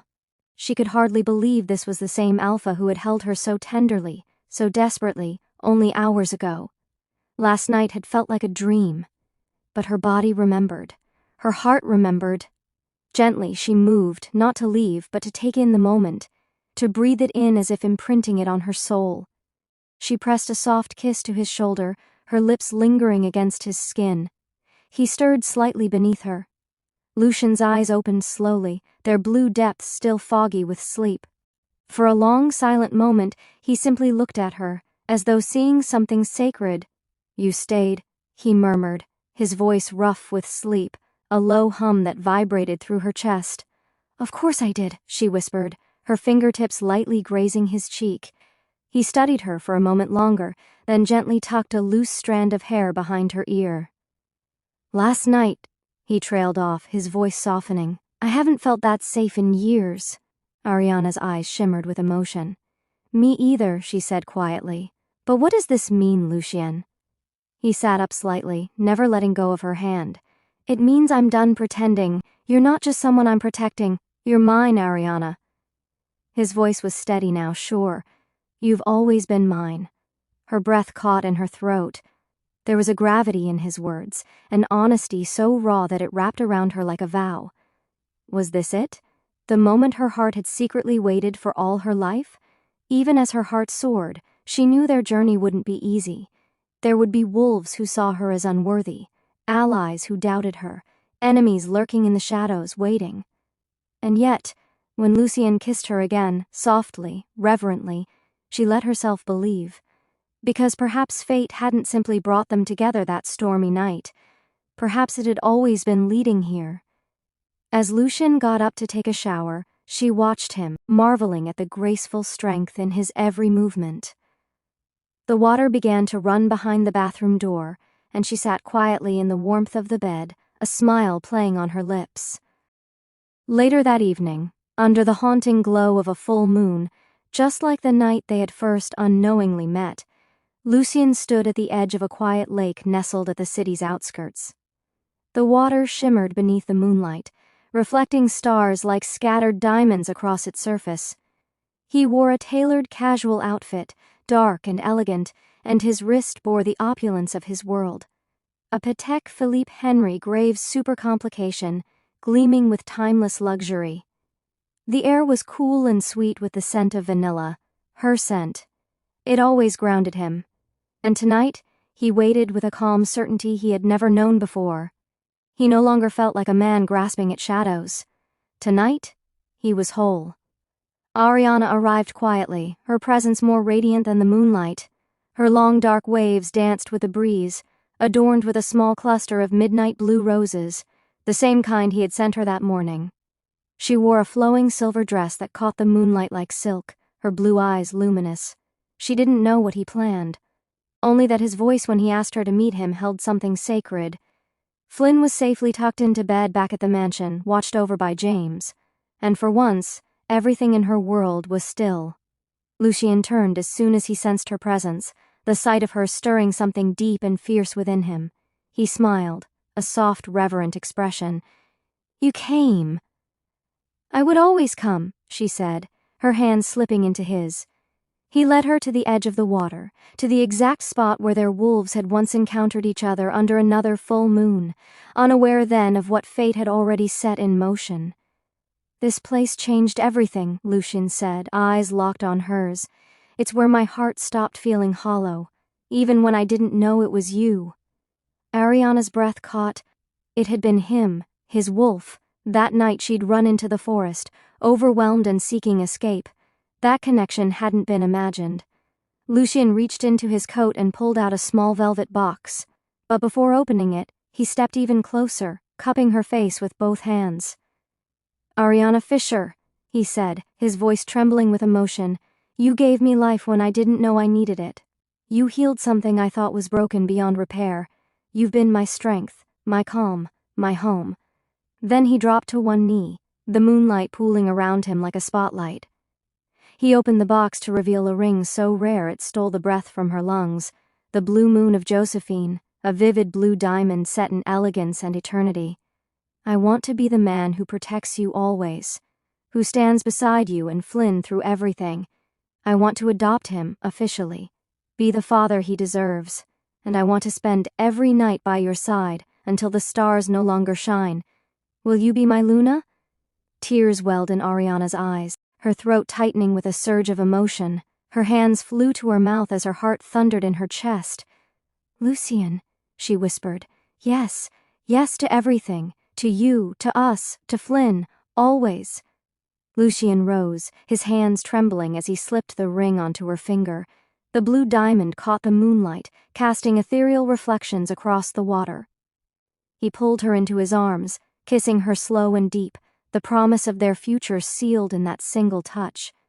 Their wolves stirred within, howling softly in the distance, not in grief or loneliness, but in joy and recognition. And so, beneath the same moon that had once marked their souls as destined, Alpha Lucien Black didn't just claim his mate, he claimed the family he'd spent a lifetime longing for. Chapter 22. Derek's Revenge. The night was supposed to be a memory sealed with love, a moment preserved beneath moonlight and promises. Ariana and Alpha Lucien Black had returned to Ravenclaw Mansion hand in hand, hearts still soaring from the lakeside vow they had exchanged just hours earlier. The sleek black Bugatti glided smoothly into the long gravel driveway, its headlights casting gentle arcs across the ivy-draped walls of their ancestral home. The atmosphere still held the fragrance of midnight roses and the warmth of whispered commitments. But that fragile peace shattered the moment they saw the front entrance. The grand mahogany door stood ajar, a jarring crack in the image of security. Lucien's steps slowed instinctively, his arm sweeping across Ariana, shielding her as the sharp, metallic scent of blood hit him like a fist. His entire frame tensed, Ariana's breath caught. "Lucien?" He didn't answer. Instead, he moved swiftly, silently, and she followed just behind him, her heart pounding harder with each step. Inside, chaos awaited. Overturned furniture, broken glass, splintered wood. The rich scent of pine and lavender that usually filled the mansion had been replaced with something feral, something wrong. In the hallway, beneath one of the ancestral portraits, James lay slumped against the wall. The loyal butler's gray uniform was soaked at the shoulder with blood, his head drooping weakly. "James!" Ariana dropped to her knees beside him, hands already checking for a pulse. Her voice trembled with panic as she supported his weight. "Oh my God. James, what happened?" Lucien crouched beside them, his eyes scanning for injuries. James stirred, groaning as he tried to speak. I tried to stop him, Alpha. He stormed in. Blackthorn's beta. Derek. He was looking for Ariana. His voice was hoarse, teeth clenched from pain. He took Flynn.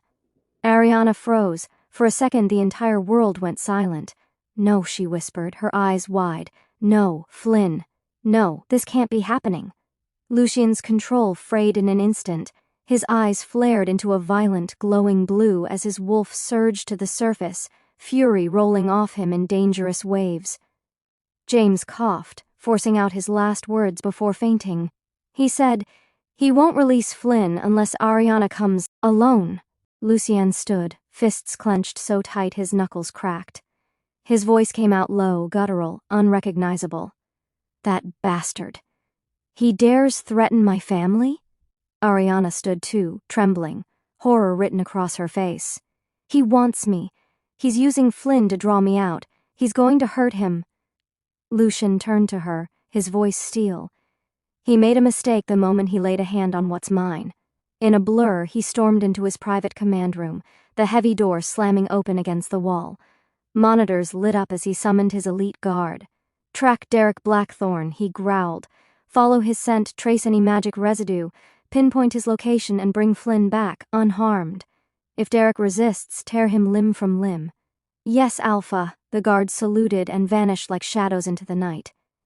But Lucien wasn't finished. In moments, he changed into his formal Alpha attire. Black tailored suit with a Ravenclaw crest embroidered in silver thread, his badge of command affixed firmly on his chest. Then he turned to Ariana, his face unreadable but his eyes burning with restrained rage. "Come with me." She didn't hesitate. Together they sped through the dark city in Lucien's Bentley. The sleek car roared like thunder, cutting through the silence that had settled between them. Ariana's eyes burned with unshed tears, but her spine stayed straight. She was afraid, terrified even, but she would not break. The council hall, a towering structure carved from stone and history, the ruling packs of Lichen Ridge had already begun to gather. Word had traveled fast. Lucien's presence alone demanded attention, but when he entered with Ariana by his side, hand in hand, their auras aglow with the bond of Alpha and Luna, murmurs erupted like wildfire. He walked to the center of the chamber, his gaze sweeping over the assembled elders, betas, and alphas. The atmosphere thickened as he spoke. "I, Alpha Lucien Black of the Ravenclaw Pack, hereby make this known to the Lichen Council," he declared, voice echoing through the vaulted chamber. "Ariana Fisher is not merely my bonded mate. She is my Luna, recognized and accepted by the Moon Goddess and by my house." Gasps broke across the crowd, but he did not stop. "And Flynn Fisher," he continued, "her brother is now under my protection as my adopted son. He carries my crest, my legacy, and my wrath." Then he turned, eyes narrowing on the Alpha of the Blackthorn Pack, an older man seated near the high table, tension flickering in his expression. "Your beta, Derek, has kidnapped my son," Lucien said coldly. "You have 10 hours to bring him back. If you don't, I will march my wolves to your gates, I will burn your stronghold to the ground, and I will salt the ashes." A deadly silence followed, the kind of silence that precedes storms and broken kingdoms. Power pulsed from Lucien like a living force. Alphas who once questioned his dominance now averted their eyes, heads bowed in submission. The council hall had seen many declarations, but never one like this. Ariana stood beside him, her hands steady in his. She was no longer just the orphan girl from the outskirts, no longer the fragile sister of a sick boy. Tonight she stood as Luna, as mother to a stolen child, as the heart of an Alpha enraged, and the wolves of Lichen Ridge would never forget it. Chapter 23. The Final Showdown. As the Bentley thundered through the darkened woods, its engine humming like a growling beast on the hunt, tension filled every inch of the sleek interior. Lucien's hands gripped the wheel with unrelenting force, his gaze fixed on the winding road ahead, as moonlight slashed through the trees like blades of silver. The weight of urgency pressed down on them, every second a step closer to a possible nightmare. The shrill ring of his phone shattered the silence. He snatched it up, voice low and tight. "Speak." "Alpha," came the strained voice of one of his elite guards. "We found him, Derek. He's holed up in an abandoned warehouse on the southern outskirts of Lichen Ridge, near the old train tracks. And he's got Flynn. He says if anyone attacks or comes near, he'll hurt the boy." Lucien's jaw locked, the leather of the steering wheel creaking beneath the pressure of his fury. The very mention of Flynn in danger sent a primal snarl vibrating in his throat. Beside him, Ariana turned ghostly pale, her fingers trembling in her lap. "No," she whispered, voice cracking. "He'll do it. He'll hurt Flynn if he feels cornered." Lucien's gaze flicked toward her, eyes dark with a storm of emotion. "Ariana, I can't let you go in there alone. You don't understand," she snapped, her composure cracking. "Flynn is everything I have. He's my baby brother. If Derek sees anyone but me, Flynn might not make it out alive." The Bentley screeched to a halt on the side of the deserted road, gravel crunching under the tires. Lucien turned to face her fully, stormy blue eyes boring into hers. "I understand more than you think," he said after a beat of silence. "But I won't let you walk into that place defenseless. So we do this my way. You'll go in, but I'll be close. You won't be alone." Ariana hesitated, but then nodded. She had no other choice. The plan, though simple, was built for blood and danger. Lucien's elite guards fanned out around the dilapidated warehouse, forming an invisible perimeter. Every shadow was occupied, every escape route secured. Ariana, draped in a flowing silver dress that shimmered like moonlight and bearing a discreet tracking pin inside her heel, would be the lure. Lucien, ever the predator in the dark, would shadow her every move. As she stepped through the rusted doors of the warehouse, the world fell into a suffocating stillness. Her heartbeat echoed like a drumbeat in her ears. The air was foul with metal, mildew, and the bitter tang of something ancient and cruel. "Derek," she called out, her voice strained but steady. "I came. I'm here." From the shadows, a figure slithered into view. Derek. His appearance was a twisted mockery of the man he once was. Wild chestnut hair framed a gaunt, feverish face. His green eyes glittered with unhinged hunger as he clutched Flynn tight, a gleaming dagger pressed against the boy's throat. "You really came," he murmured, lips curling into a sick smile. "Still just as beautiful, even more now that you belong to him." "Let him go, Derek," Ariana said, stepping forward. Her heart screamed, but her voice didn't waver. "This isn't you." "Oh, but it is," Derek growled, shoving Flynn forward. Ariana surged forward, catching her brother in her arms.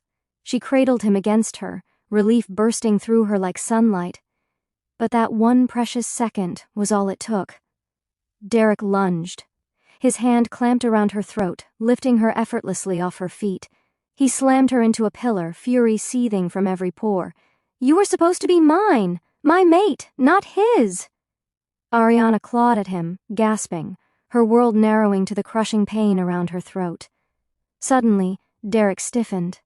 Lucien had materialized behind him like death itself.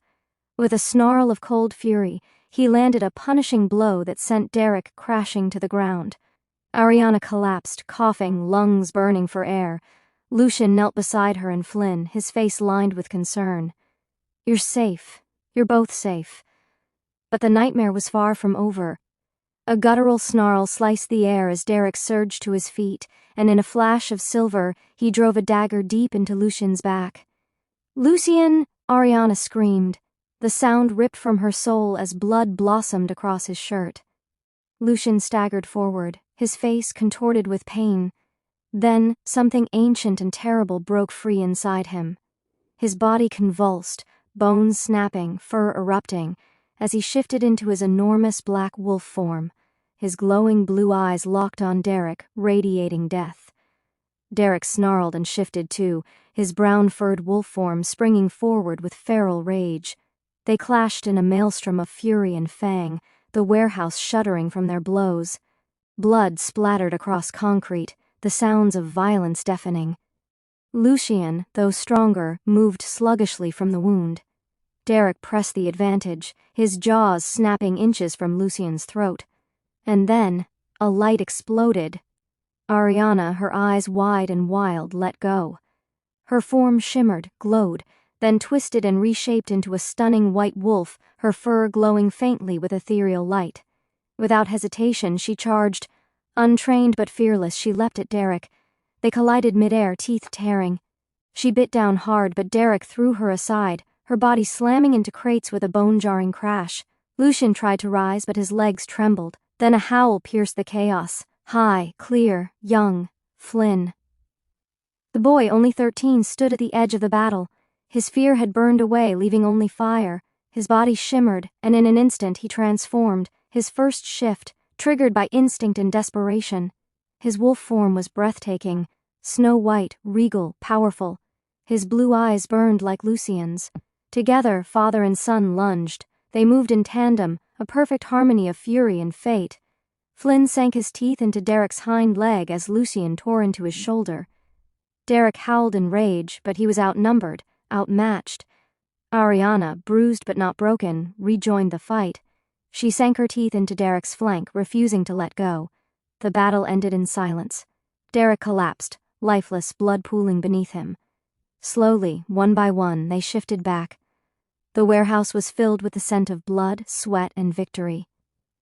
Lucien clutched his bleeding side. Ariana cradled her ribs, and Flynn shivered, his body still reeling. But they were alive. Together. Lucien pulled them into a fierce embrace. No one ever touches my family again. Moments later, his guards stormed in, securing the perimeter. Weapons drawn, senses alert. But the fight was over. In the wreckage of the warehouse, the Black family, Alpha, Luna, and their son, stood tall, bloodied, battered, but unbroken, and stronger than ever. Chapter 24. Fate. 2 days later, the council chambers of Lichen Ridge were packed that morning, every seat filled with alphas, betas, elders, and high-ranking members of the major clans. The tension that hung in the air was a tangible force, thick with anticipation and the weight of justice about to be delivered. News of Beta Derek Blackthorn's death and the confrontation at the warehouse had spread like wildfire, igniting speculation and silent judgment from every corner of the Pack territories. But the moment Alpha Lucien Black entered the chamber, bandaged yet unwavering, an immediate hush swept over the room. He walked with measured authority, his head held high, his presence commanding the respect of every soul within those walls. His arm was protectively wrapped around Ariana's waist, while Flynn stood at his other side, his gaze brave and proud. The image they presented together, Alpha, Luna, and Heir, was a declaration in itself. Elder Thorn, the eldest and most respected member of the council, stepped forward. The silver of his hair glinted in the morning light filtering through the chamber's high windows, his expression grave. "We've reviewed the reports," he began, voice solemn but resolute. Beta Derek Blackthorn crossed into another Pack's territory without permission not once, but twice. He kidnapped a minor, the Alpha heir of the Ravenclaw Pack, and attempted to murder both Luna Ariana and Alpha Lucien. Gasps rippled through the chamber like a rising wave, though none dared interrupt. "Pack law is clear," Elder Thorn continued, his tone cutting through the silence like a blade. "Any wolf who endangers the lives of an Alpha's family within another Pack's domain forfeits protection." Lucien nodded once, his expression unreadable, though his eyes flicked over the gathered Alphas. None met his gaze. Then the elder turned to Flynn. "And the boy." He fought with the heart of a true heir. Flynn blinked, taken aback, unsure if he'd heard correctly. But Elder Thorn approached him, placing a firm, weathered hand on his shoulder, and said clearly for all to hear, "From this day forward, by the power vested in this council and the laws of Lichen Ridge, Flynn is recognized as Alpha heir of the Ravenclaw Pack.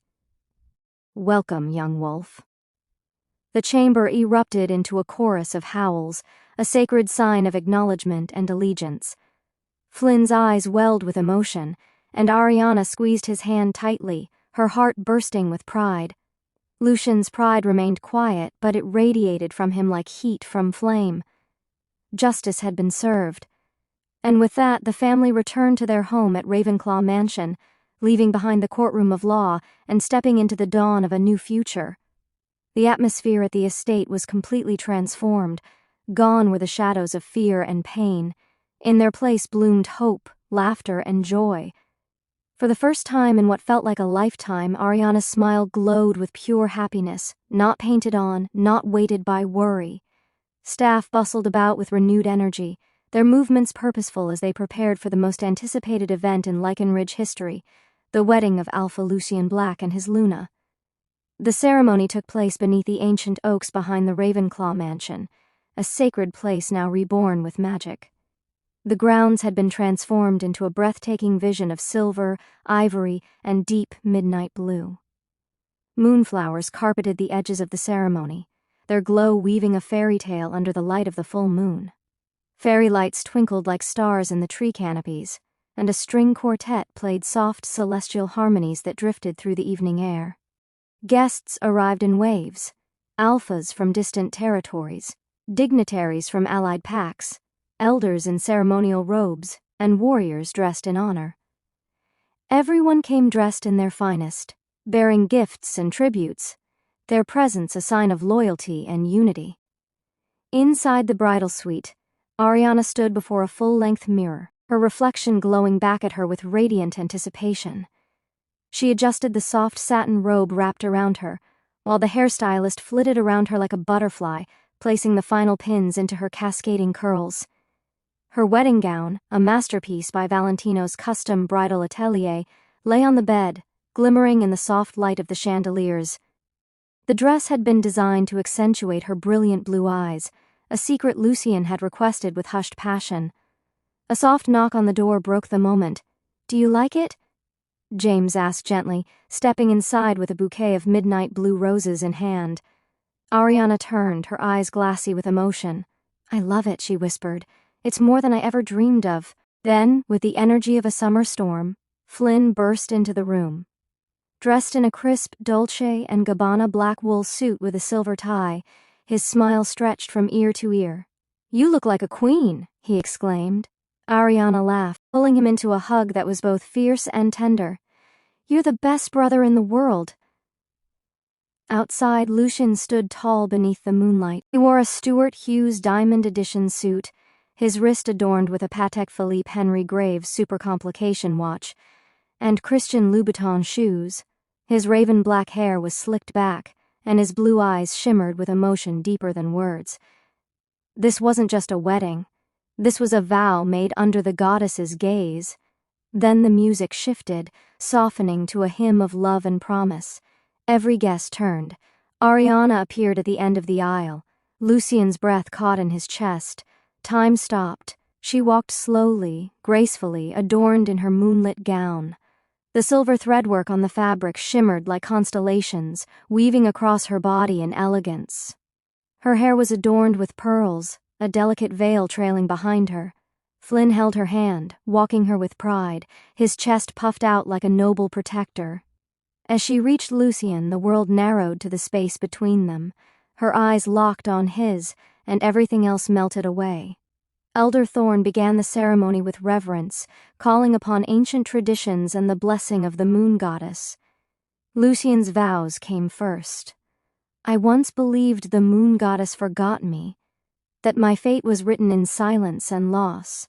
But then I smelled vanilla under moonlight, and found the heartbeat I never knew I needed. You, Ariana, are the soul my wolf was waiting for, and from this day forward I vow to stand beside you, Alpha to Luna, man to mate, husband to wife, forever." Tears glittered in Ariana's eyes as she took a trembling breath and spoke. "You gave me safety when the world turned cruel. You gave my brother a future when I had nothing left, and without asking for anything you gave me your heart. I offer you mine in return, every piece of it. I vow to lead beside you with courage, loyalty, and love, as your Luna, your partner, your wife, your home." The guests rose in unison, a wave of reverence and respect. Elder Thorne lifted his hands high. "By the power of the goddess and the laws of Lycanridge, I declare you Alpha and Luna of the Ravenclaw pack." The entire pack howled in unison, a sacred seal of their union. Later that night, the moon hung high above the newlyweds' chamber. The bedroom glowed with soft candlelight, the bed draped in white silk. Ariana stood at the window, the moonlight painting her bare skin in silver. Lucien approached slowly, his eyes darker now, not with rage, but with reverence. Desire and love radiated from him. She turned to face him, letting her gown fall from her shoulders. They met in silence. Their lips touched like a sacred promise being sealed.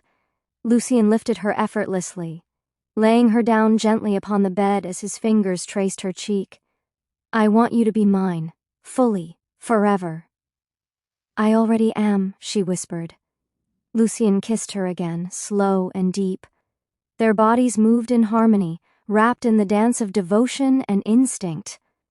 As they gave themselves to one another, Lucien leaned down and bit gently into the soft skin between her neck and shoulder, the sacred place of the mate bond. Ariana gasped, her heart exploding with warmth as she rose and marked him back. Power surged through them, golden light glowing from the marks they left on each other. Their bond was no longer of just body and love, it was of soul, blood, and fate. Tears spilled down Ariana's cheeks as she whispered, "I love you." Lucien held her close, his voice raw. "I'll protect you until my last breath.